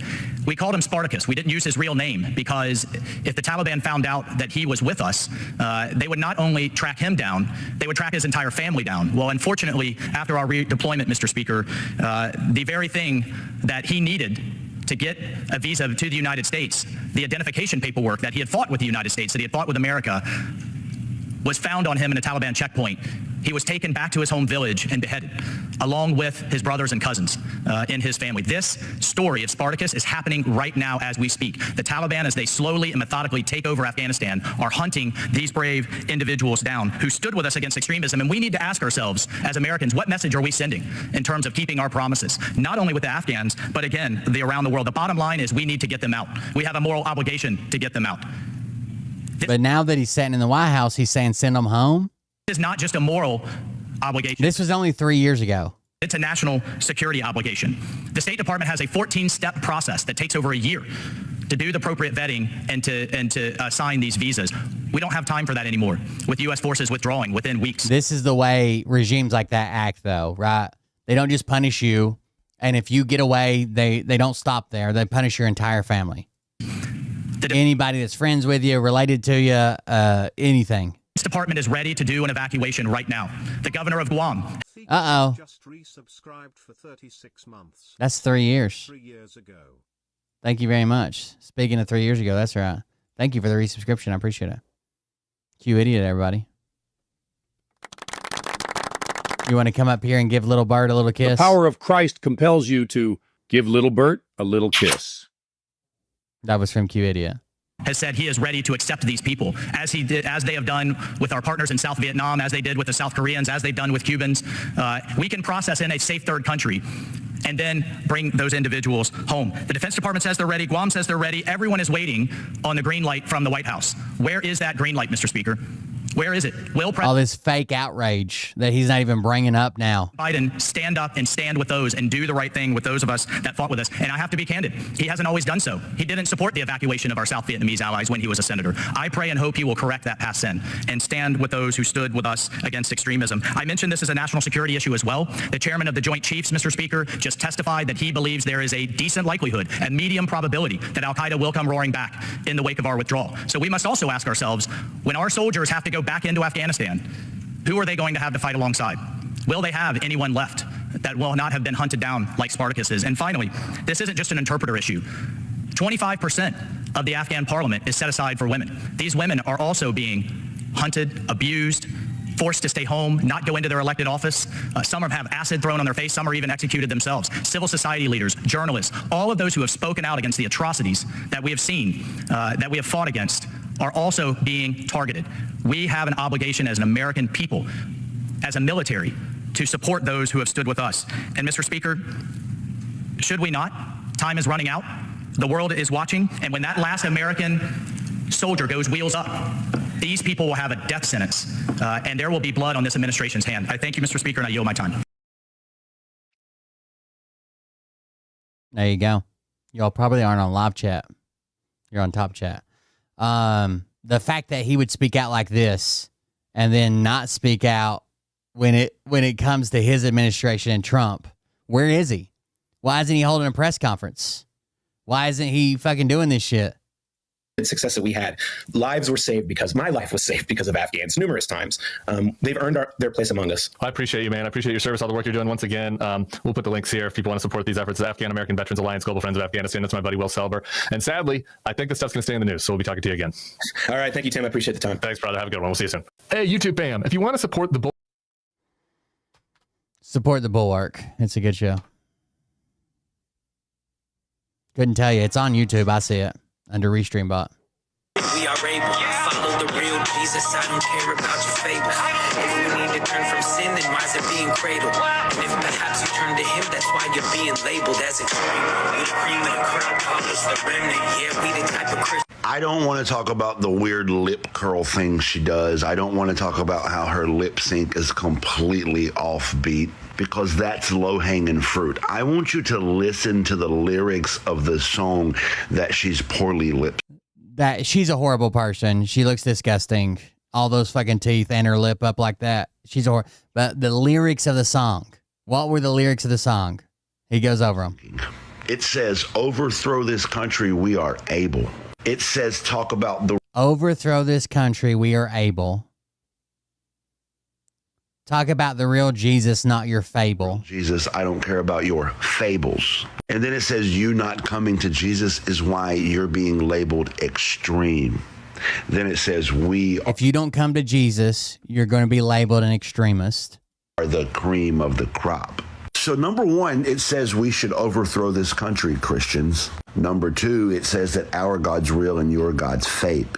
Remember yesterday when I did a video on the Attorney General starting a task force to investigate anti-Christian bias? But there's no anti-Christian bias. It's Christians who can't handle the fact that other religions exist. They want to forcefully, by all means necessary, drive out any other religion competing with theirs and shove their religion down your throat. And if you don't believe in Jesus, just like the song says, you're going to be labeled extreme. That's what they consider an extremist, somebody who dare not believe in. By the way, have you ever noticed the war on Christians is always just holding the Christian religion to the same standard as every other religion ever?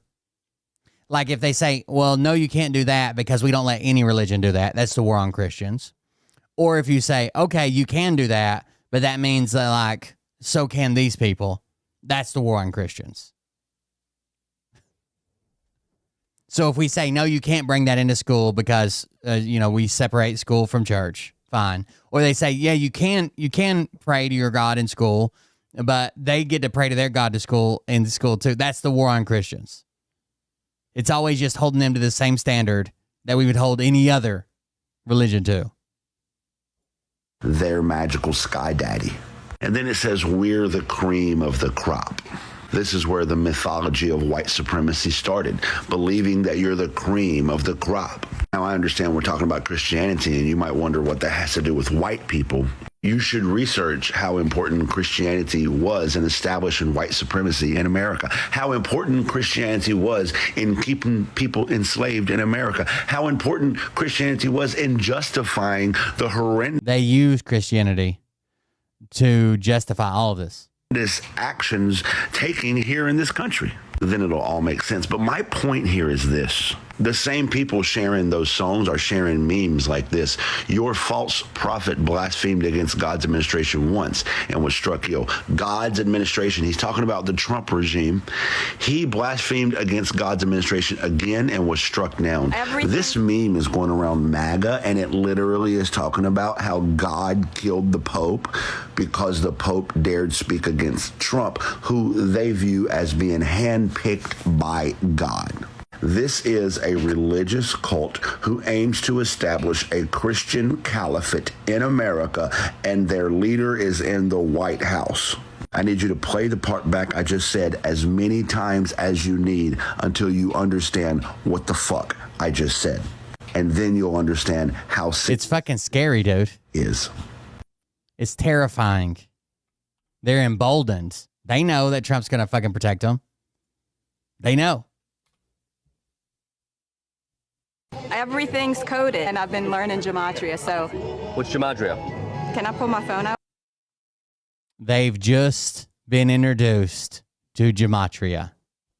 You know how long we've been doing breakdowns on gematria? They just got it 2 days ago over at The Daily Show. Everything's coded, and I've been learning gematria, so... What's gematria? Can I pull my phone out for a second? Sure. Okay, so it's called the gematria, and it's a calculator. Gematria is a mystic numerological key and an app which allows believers to type in words and get back meaningful numbers. You type it in the calculator, you get these numbers. And so Michael Jackson's last concert was This Is It. Comes to 113. You know what that means? Do you? I don't know what that means.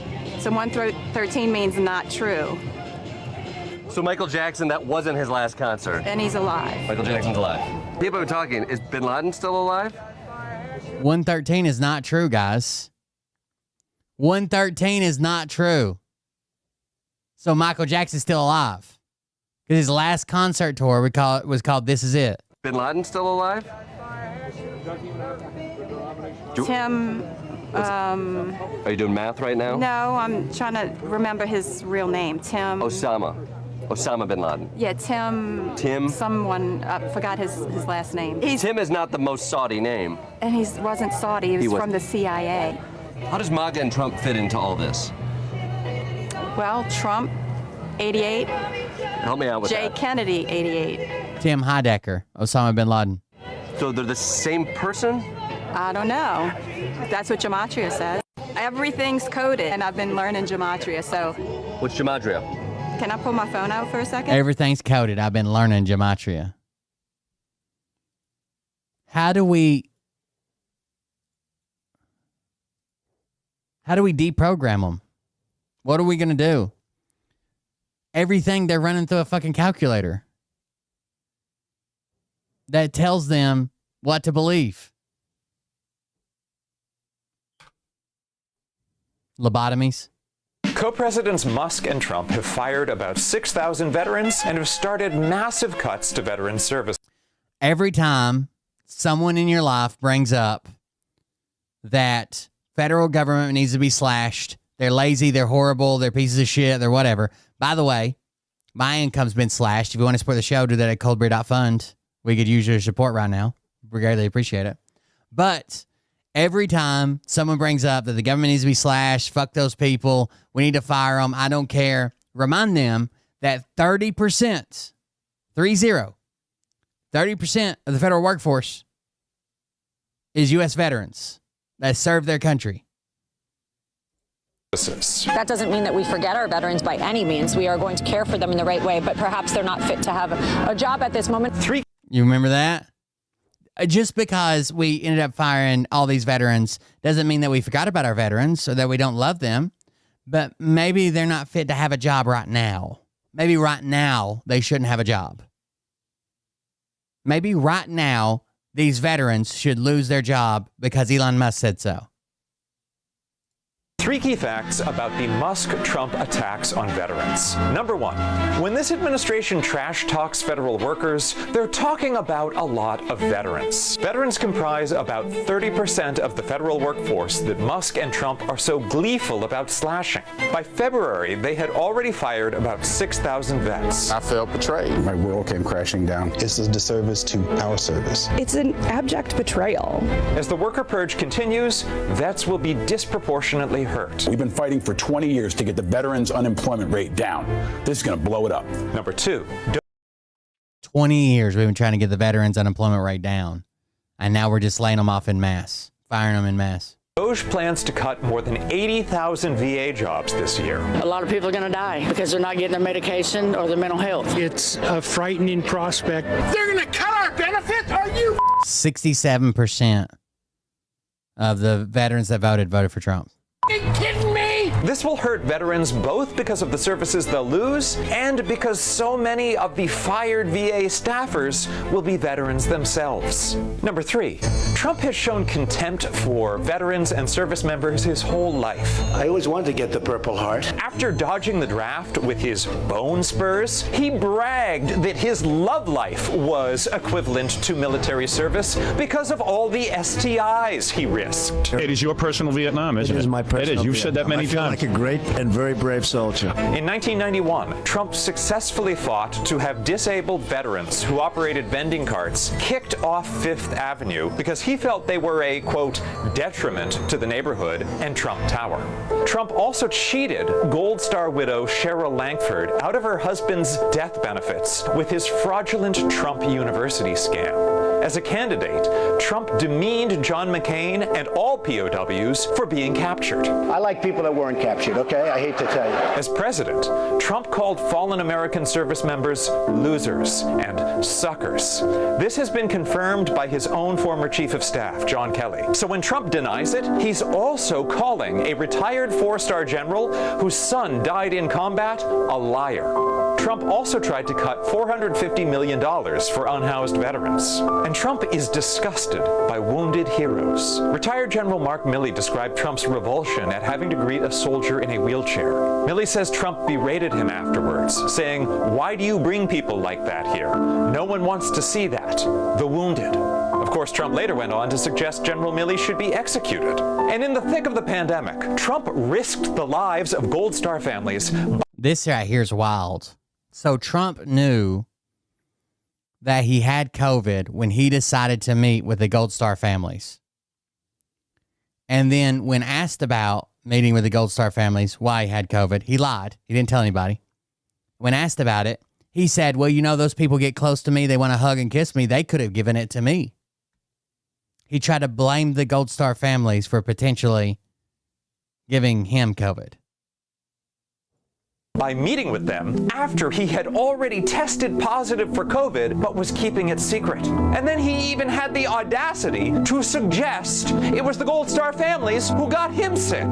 They come within an inch of my face sometimes. They want to hug me and they want to kiss me. And they do. It's obviously dangerous. He was talking about how those Gold Star families were a danger to him. He hugged and kissed them while he knew he had a deadly disease that would go on to almost kill him. Oh, and by the way, Musk is also a draft dodger. He has admitted.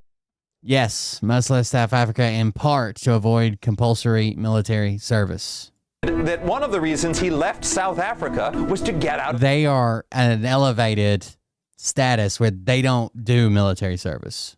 Military service. But Musk and Trump are playing with political fire by attacking veterans. These are people who've honorably served their country and want to continue to serve their country, but they're also fighters. At the beginning of the Great Depression, World War I veterans, many of whom had lost their jobs, marched on Washington demanding benefits. One of the worst things President Hoover did politically was to pick a fight with them.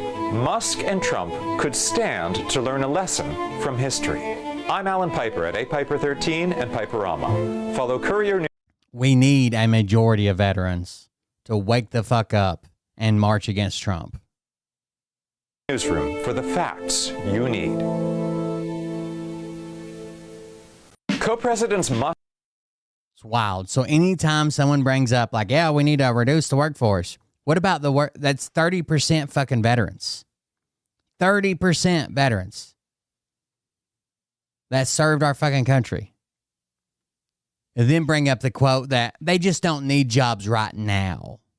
Right now, they don't need jobs. Maybe later. Maybe we care about them more tomorrow. But right now, they just don't need jobs. For right now. Can we do the math and I can...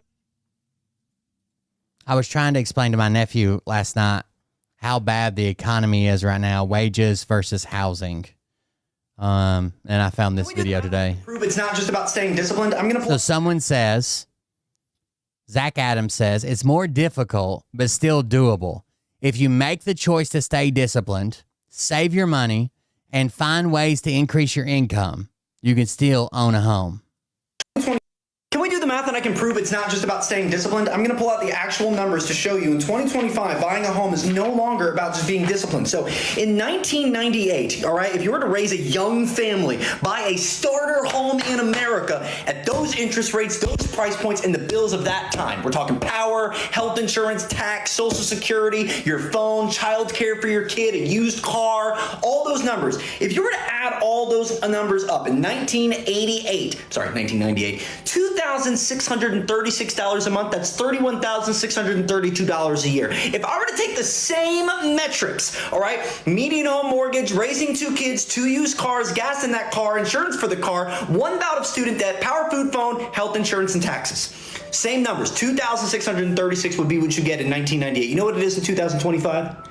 Those same exact metrics would bring you to a total of $7,368, and I didn't even include the tax because I thought it made it too dramatic. $88,416 would be your yearly total to raise a young family in America while also owning the median mortgage. And you may be asking, what was the median income back in 1998? Well, I'll tell you, it was $38,885, meaning there was a about even. How much? $7,000 surplus. $123. $7,500. So if you hit the median number on everything back in 1998, you'd still have $7,000 in the bank every year if you saved all every dime. $123 is the surplus. But what's the surplus today? It's not. In fact, for the first time ever, 2023, 2024, and 2025 will be negative. And in 2025, it was $13,800. If you did the exact same thing today in 2025, you'd be negative $13,000. So if you hit the median everything in 1998, you'd have $7,000 in the bank.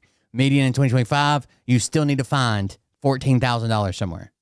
$836 in the negative if you made the median household income and tried to raise a young family and raise up the American dream in your household. In 1998 and every year back to 1973, it was possible to raise a young family in a median home, taking on the minimal life. I'm gonna have to go back to fucking work.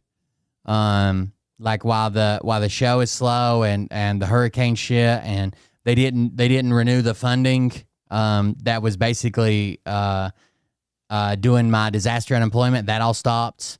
I'm gonna have to go back to work quick, probably pretty quick until something happens. Just with the prices, everything, and the way it's going. Yeah, I gotta find a fucking job. Lifestyle to raise up the American dream today. Which I was working before too at the campground, limited, but the campground's gone now. So not even close. Can we do the math? Not even close. This is probably going to be bad. I know micro is a big bring the jobs back, but this isn't the way to fucking do it. We're not even ready to bring the jobs back. But it's crazy to think that when you think about, this is a misconception that I started to realize that I had, that when I traveled around. End everything right now, and then we'll have a new factory built 7 years from now. The country, because we probably, and I just said this recently, but we touring comedy, we've probably done the top 200 cities size-wise, right? Like some comedians, they go to 50 cities, right? Sure. And they go to, we went as many places as you could go, and we still have more to go. But I mean, like, anywhere from like, Lubbock to La Crosse. Yeah, I mean, just we to Fargo. I mean, we're going to medium-sized cities. And you always think like, oh, well, there's factories everywhere that make things and stuff like that. There's not. No. There's not. And you think, oh, well, I'm sure there's always, when you're flying on an airplane, you're like, oh, I'm sure we're passing thousands and hundreds of thousands of factories that are making products and sweatshirts. We're not. No, it used to be, the Rust Belt in particular, like that part of the Mid-Atlantic, those were factory towns. The Tetanus Belt, too, they called it. Well, I mean, it was, there's so many rivers up there, and so the mills were by the rivers, and so the factories were near the mills, and the cotton was spun there. But this guy Byard, he's actually become a friend of mine, and he's on a mission, and like flannel, like hand-dyed yarn in flannel was something like those old thick flannel shirts that we grew up with. You can't get them anymore. So American Giant started making those. They started making these hoodies, and the more I read about him, the more I liked him. So he's become like, he's in my world now because I tried on my podcast. I'm not there yet, but I'm really trying to make sure all the sponsors have an American-made story. Just because, why not? See, the thing is, man, if Trump succeeds at the reshoring effort, with the tariffs, yeah, that's part of it. But if in general, the tariffs are just fucking us over while we wait for a factory that'll be done in 7 to 10 years.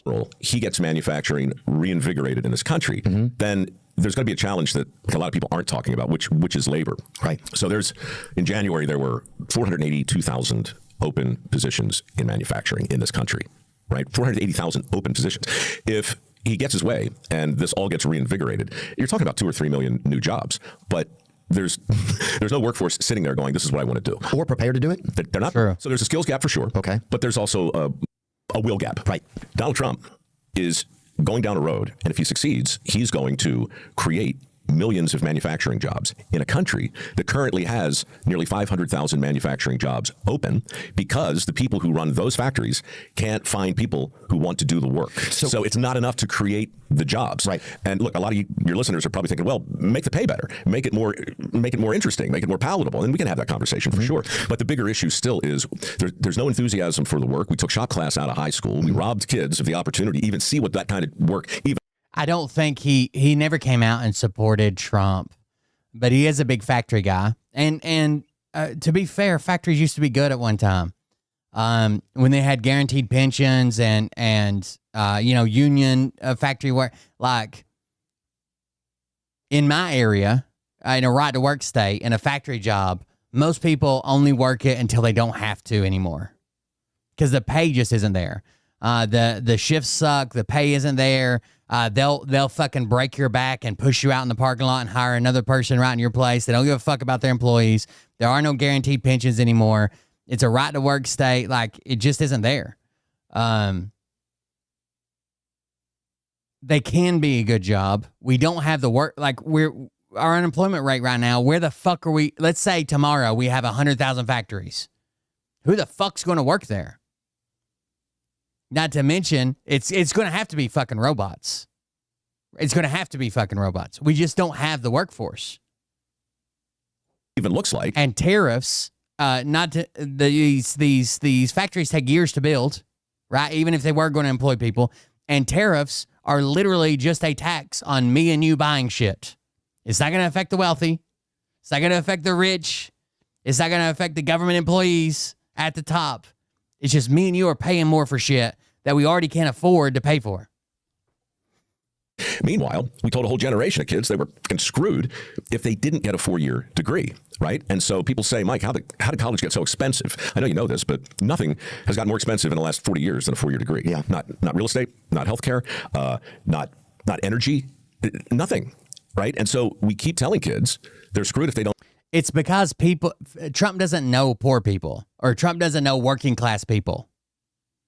In his head, he thinks, oh, well, we'll stick them in a factory. That'll keep them busy. And as long as they can afford to eat or whatever, they'll be fine.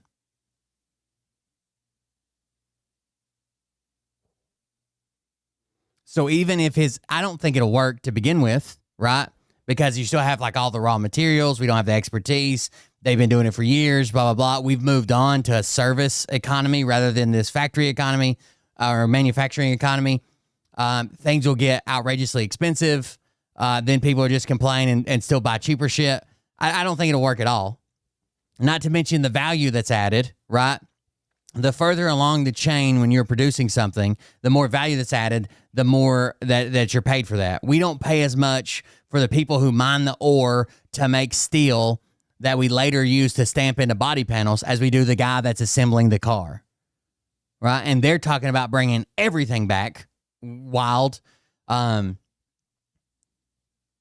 They've gutted the protections that are in for people in the workforce. Even the big three that are all have unions or whatever, they're trying to put plants in states and bypass not having unions so they can pay people fucking $12 an hour to work there for the rest of their life. It just doesn't work. Don't go in this direction. We free up endless money to loan them. So now you got $1.7 trillion in student debt on the books. You've got that's a real thing too. To trying to weed them out before they get full benefits. Like Mariah's family all worked for Ford, union, pension, healthcare, all that shit, right? And she still has her grandpa retired from there, and she still has one uncle that's working there, and he's got a really good job. He makes a lot of money. He's able to take vacations and buy his cars. He's got a nice house. Blah blah blah.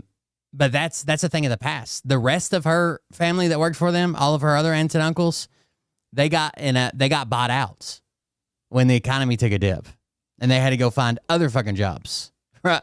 Other jobs that are not union, that are not pension, that you do have to pay out the ass for healthcare. Like if you want to bring those jobs back, they better be fucking well-paying, pensioned, healthcare. You know, they better be good jobs, because right now, if I go to work for a factory in my town, I'm making fucking $10 an hour to make a widget or whatever, and that's still not enough. It's still not fucking enough. Not to mention, unemployment's like 2%. Where are they coming from? Where are these workers coming from if you're not going to use robots? 7.6 million open jobs right now, most of which don't require a 4-year degree. And here's the other screwed up part. You got 6.8 million able-bodied men who are not only not looking for work, they're out of the workforce and not looking. Right. So all of that together, we've never seen that before in peacetime anyway. So something beyond the tariffs, something beyond policy is going to have to happen to make 22-year-olds go, yeah, man, I would consider doing that. Right. From my perspective, after traveling around the country, I don't know how else you're going to get jobs back here, because there's a lot of towns that are boarded up. There's a lot of small cities that are boarded up. I mean, a whole city. Yeah. You walk through the city of Jackson, Mississippi during the day, it looks like a movie set. It's very clean. It's beautiful, but there's nothing. And that's one of 40 probably cities that we've seen that are like that. So I'm just thinking, what's going to come in? I think there are people that'll work. I know that's the go-to for like an older generation to say, oh, they're lazy and they don't want to work. They will work. The problem is in our head, like let's say you're at a job and you're making $30 an hour, but you started out making like 6, 5, 3, whatever, and you think I've made it, right? And I have made it to a place where I'm making $30 an hour. And then you think of new people like 18, 19, 20-year-olds coming in the workforce, and they're saying, I can't start at $7.25, which is still the federal minimum wage. Why? I can't start. I'll lose that. I can't afford anything. I can't afford to live at $7.25. And because you came from $7.25 or $5 or $3 or whatever your minimum wage was, in your head you're thinking, oh, that's right. But you've had lifestyle creep where you've been making more to afford more, right, to get by, and it's not feasible to make it at fucking federal minimum wage. They got to find something else or starve and become homeless trying, because the factories here don't pay fucking shit. They've got to pay something to where you could actually go in there. They always pitch this about, oh, we've had this many employees that have been here for 10 years, and this many employees have been here for 20 years. How long do you want me not be able to feed my fucking family? If you're going to start out at $10 an hour, $12 an hour, what the fuck ever, all you are is a placekeeper until I find something much better. Much better, because I can't raise a family. I can't afford to rent a place. I can't afford a car payment.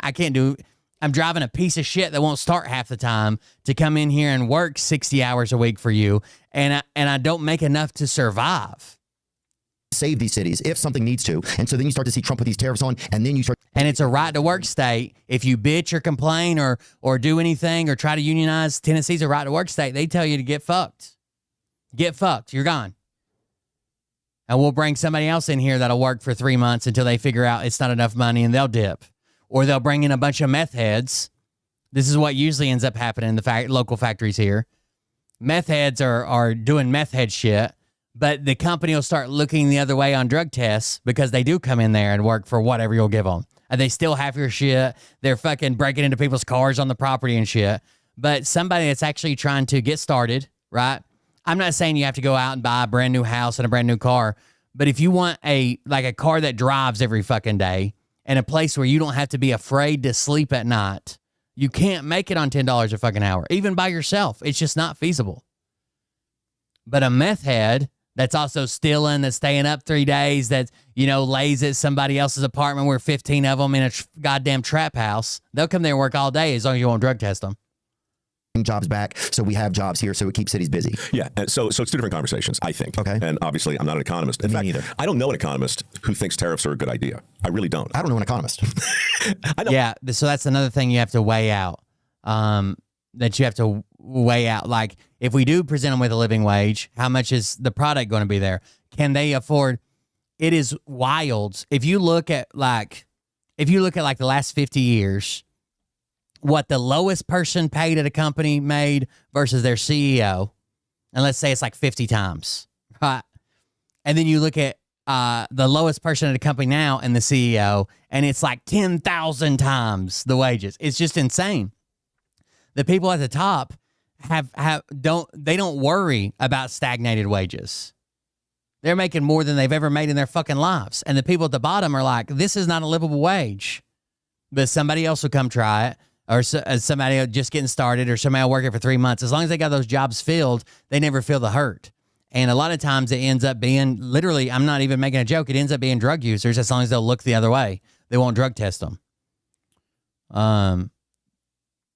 I know a guy right now that works at a factory full time and has been there for several years, and he lives in his goddamn car.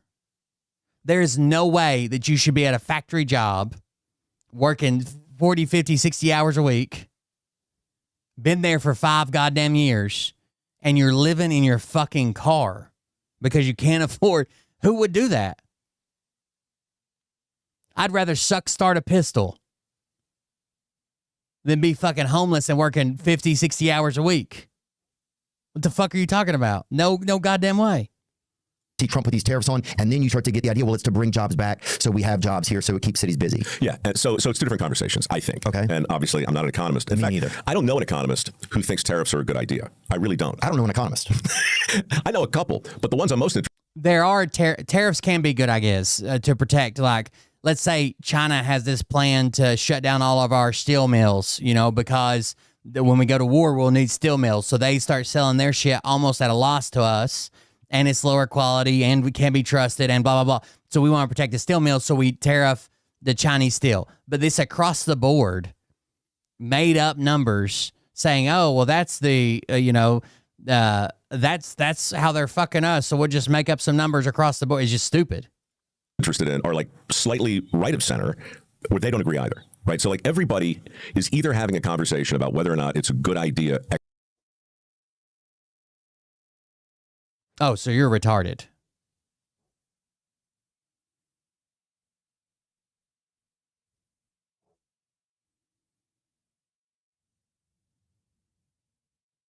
Got it. I mean, as long as we're laying our cards out on the table, you're retarded. You're not carless if you're living in your car. You're homeless, for sure. Economically, I call that like a tier 2 conversation. You're having a tier 1 conversation. You're saying, well, wait a minute. What if there's something in the country that's actually more important than the economy long term? Right. What if, like, what could that be? The economy, the human spirit, I think. It could be that. And, you know, I get all kinds of grief for this, but I think it's a fair analogy. I think about, well, hell, I think about slavery in 1870, right? And I think about the conversation that was going on in the country, and a big... You're not homeless if you're living under a tarp at a bridge. That tarp in the bridge is your home. Part of it was, wait, if we get rid of this, do you have any idea what it's going to do to the economy?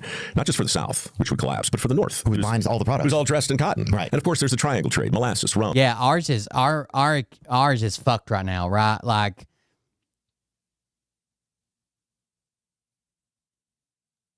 I have a buddy who's probably 10 years older than me, I would guess 10, 12 years older than me. And he bought a house that was a fixer-upper, right?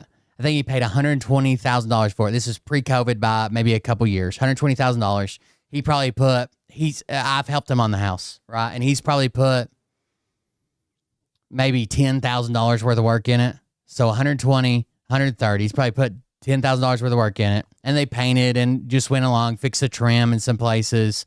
The most of it was, most of the work went into like a backsplash and kitchen floor and new countertops, or most of the money went into that.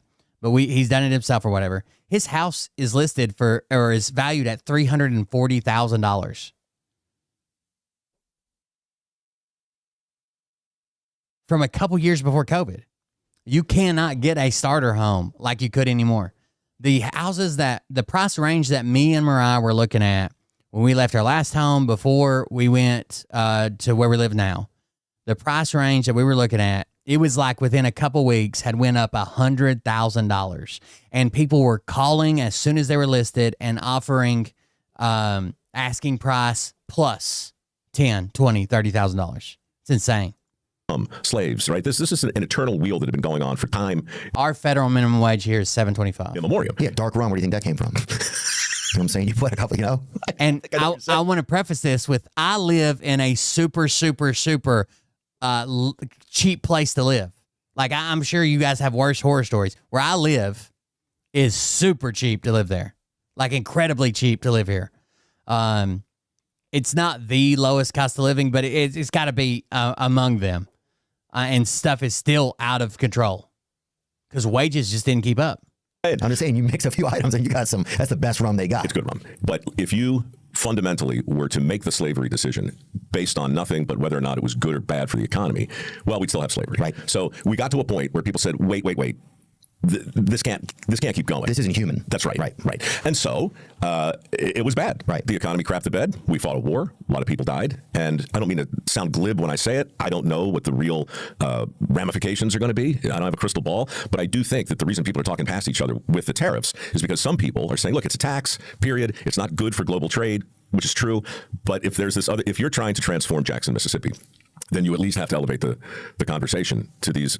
But why is there no conversation around, we'll help you build this factory, we'll do this, we'll get this in there, we'll do all these other, instead of just fuck this other country, right, because they got the factories. Where is all the support in building these factories? Where are the loans guaranteed, low rate, all this stuff to build a factory? There's no help beyond fuck that country. We just want to see if they'll stop sending shit over here.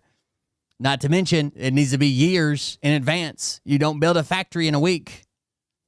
Other set of consequences that might happen if you shake the whole thing up. Right. Now, I put a big asterisk on that, i.e. I don't really know what I'm talking about, but I do believe that there are unintended consequences and intended consequences. And the consequences of messing with the tariffs are probably both. Right. So you're saying that if the tariffs work, right, part of that is going to have to be that we're going to need people who can do the jobs, do the manufacturing jobs here. We're going to need those skilled labor workers, right? Yes. Okay. So And we don't have all those right now. We need them. We don't have them. How do you? So we almost see like remember that Uncle Sam poster? Like it's like when they complain about H-1B visas, and they're like, "Well, we don't have enough engineers here." Where's the outreach to start making fucking American engineers? Where's the fucking reimbursement or compensation or schools set up by these companies or the government or the companies in government working together? Where is this? We need that PR campaign to get people hype, because I think that's the one thing that connects our audience is just there's this way that we feel, and a lot of it is hopeful, right? And so that's the side that I choose to err on when it comes to the tariff stuff. It's like, I have no clue. Like, if it doesn't work, what the fuck? What do we lose? We are. Well, you're not struggling to buy basic necessities right now. What do we lose? People go fucking hungry when they can't buy shit. People go without because the cost of something just went up 124%. What do you mean, what do we lose? You don't lose shit, right? You'll be sitting in this fucking chair making 6-7 figures a year. You don't lose anything. I agree. What does everybody else lose, though? I believe that we are at a severe crossing point right now, where if another generation without like a sense of purpose, it's not going to matter. Nothing's going to matter anymore. There won't even be enough of a person inside of our grandchildren for it to matter too. Like, even if you bring the gasoline, there's not going to be enough of a amp inside of them to even spark it up. It's like, even I think the human spirit is a muscle, right? But that's how I feel about it. And I feel like it's always there, but it's like the stronger that we work it and the more that we... Well, I mean, are you some type of factory worker advocate? You're a comedian that Joe Rogan propelled to stardom. You've been on a couple reality TV shows. What the fuck are you talking about? Encourage others to work it, and it's scary, man. You're old enough, you could have got a job at a factory and worked there till retirement. Why didn't you? Oh, you want to do something else? No. We got to put the spark back in manufacturing. Everybody's going to be a manufacturer. I think people don't realize it's scary, but then I think part of all of us realize that something scary is going on. Well, the stakes are big. Right. I mean, $37 trillion in national debt. That's the national debt. Yeah. $37 trillion. Most people, you really don't have to be an economist. You don't need a pedigree to understand. And it doesn't fucking matter. As long as we run decent inflation, the national debt is irrelevant. And that's getting a little wobbly. And it's not sustainable. So something radical has to happen. Something really unpopular is going to have to happen. Right, and it's going to be uncomfortable. It's going to be uncomfortable. It's going to be wildly uncomfortable. But what's going to be way more uncomfortable is whatever's after that. It doesn't even sound human to me after that. I go back to the slavery thing. I mean, the idea of getting rid of that in 1860, right? It was so many otherwise rational people who were walking around, influencers of the day, with columns and people giving oratories and speeches. Really smart people were saying, we can't do this. The country will collapse. And other people were like, well, then let the heavens fall, because that's a hill I'll die on, right? Yeah. So every now and then something rises to a place where you So this right here is Trump fighting slavery, guys. You just can't talk about it the way you'd been talking about it. Right. And look, man, I really wonder 150 years from now what our great grandkids will be saying about us. Like, what will be the slavery of today? Will it be the fact that we let our country become completely dependent on other countries who really don't like us much? Look, I mean, not have any care. It's insane. If you only look at the economic ramifications of a tariff, that's not much different than... I'll agree that we probably need diversified, especially like things that we need desperately, like when we found out a bunch of our antibiotics through COVID come from China or whatever. We probably need a diversified network. China can't be the only people producing shit, especially when they've got plans for conquest, right? But we don't need to be. We make it all, so we don't depend on anybody, and we're going to shut it down. Isolationism. And we're just done with it. We can do everything right here. We don't even have the workforce. I mean, we could, but what now are people working in that you're just like, fuck that. That's no longer a field. You're going to a factory. Only looking at whether or not you like your job based on what your paycheck says. Yeah. And if you take the bait on that, the next thing you know, you're going to be having an argument about UBI, universal basic income, and you're going to get sucked into this whole conversation about, well, what are people going to do if there is no work, and we ought to just pay them not to do anything, and then you've got all kinds of moral and ethical questions. Yeah, kind of. But it never stops. If at a certain point you have to invest in your own country and your own people, the spirit of your own people, and I can't understand how that's not extremely evident. I think UBI is eventually coming, no matter what. As technology advances, what the fuck are we going to be doing right now? And everybody's going to have to own a robot farm that works in the local factory. UBI, if universal basic income helps people to get by for a couple years or 5 years while like things adjust from going from let's try to build stuff here in our own country and make people feel empowered and as if they're part of an assembly line of humanity and of purpose and of a nation and of a group think of a moral code, then I think that's totally fine. Let's stop giving money to other places who have enough money right now and help our own people out for a little while. You know, and I know I'm opening up bigger cans of worms, but it's just I am all in because if you don't do it now, to me it appears like it's kind of going to be a wrap. But I still believe that there's that human spirit, that there's that team spirit, there's that that whatever made those people, whatever that thing is to be an American, even if it's not even real, but that we believe in it. There's still that inside of us that makes me believe that we could turn it around. That guy, Bayard, who you brought up, he's a Wall Street guy.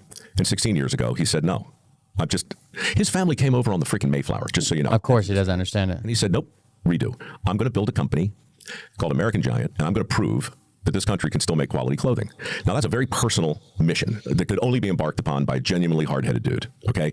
But 16 years later, they're still standing, and they're doing it. They're proving it, right? Now, can you do it to scale? This is a whole other conversation. Right, we'll talk about it another time. We can. But yeah, can you do it to scale? What pieces have to start? But you have to start somewhere. It's like the crazy person, the leader was first the crazy person. The revolutionaries were first viewed as insane, always. It's not just that. It's every great accepted truth today began as madness. Yeah. It was dismissed, and then it was grudgingly considered, and then it was slowly accepted as fringe, and then it was more widely believed as possible, and then it got a consensus, and then it became the truth, and then it became the self-evident truth. Yeah. That's how it always happens. It's going to happen with every single thing right now. I saw a veteran on, or the wife of a veteran on TikTok today who's lost his job twice now. Lost his federal job twice now. He got fired once. Was super lucky about getting firing that during the he had like a couple weeks left or whatever for his time to run out, and they said it was for performance, even though he's only had good performance reviews. He was able to get hired by a different agency, only for 3 weeks later to that agency falling under the chopping block.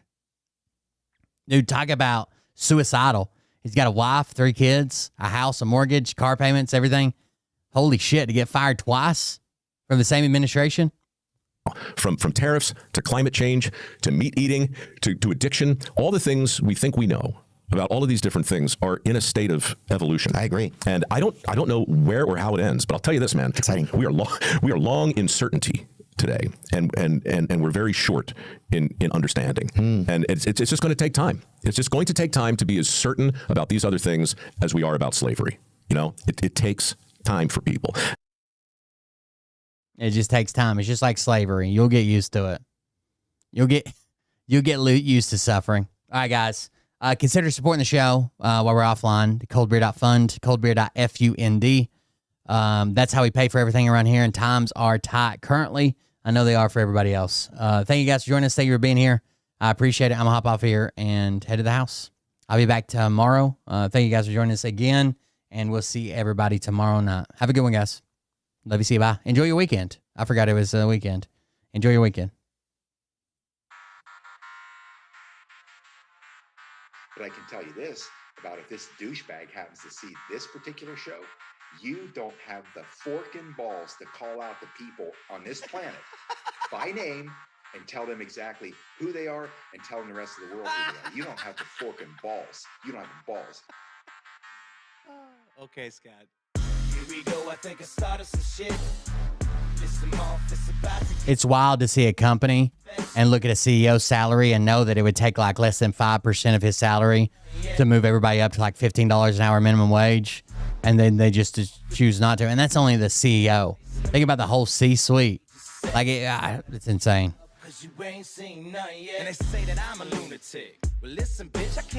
None of the ultra wealthy understand any of this. All they do is keep getting richer. Everybody else keeps getting fucked.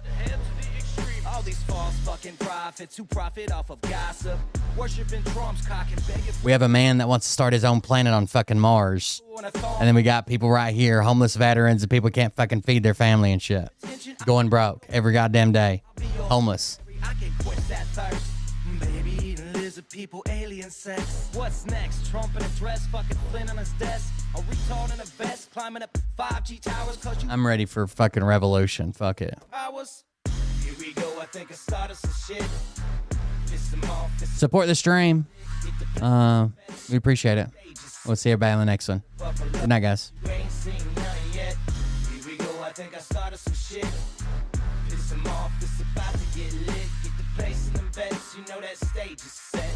You better buckle up, cause you ain't seen none yet. I used to find clues too when I was high on shrooms. I found myself a tunnel that led to Jason Q's bedroom. Open his closet, I found some of his meat rockets. I strapped it to my shoes and then I flew through the roof. I found myself in orbit strapped to an F-16. High on amphetamine, with Trump in between. Put on a light coat of baby oil.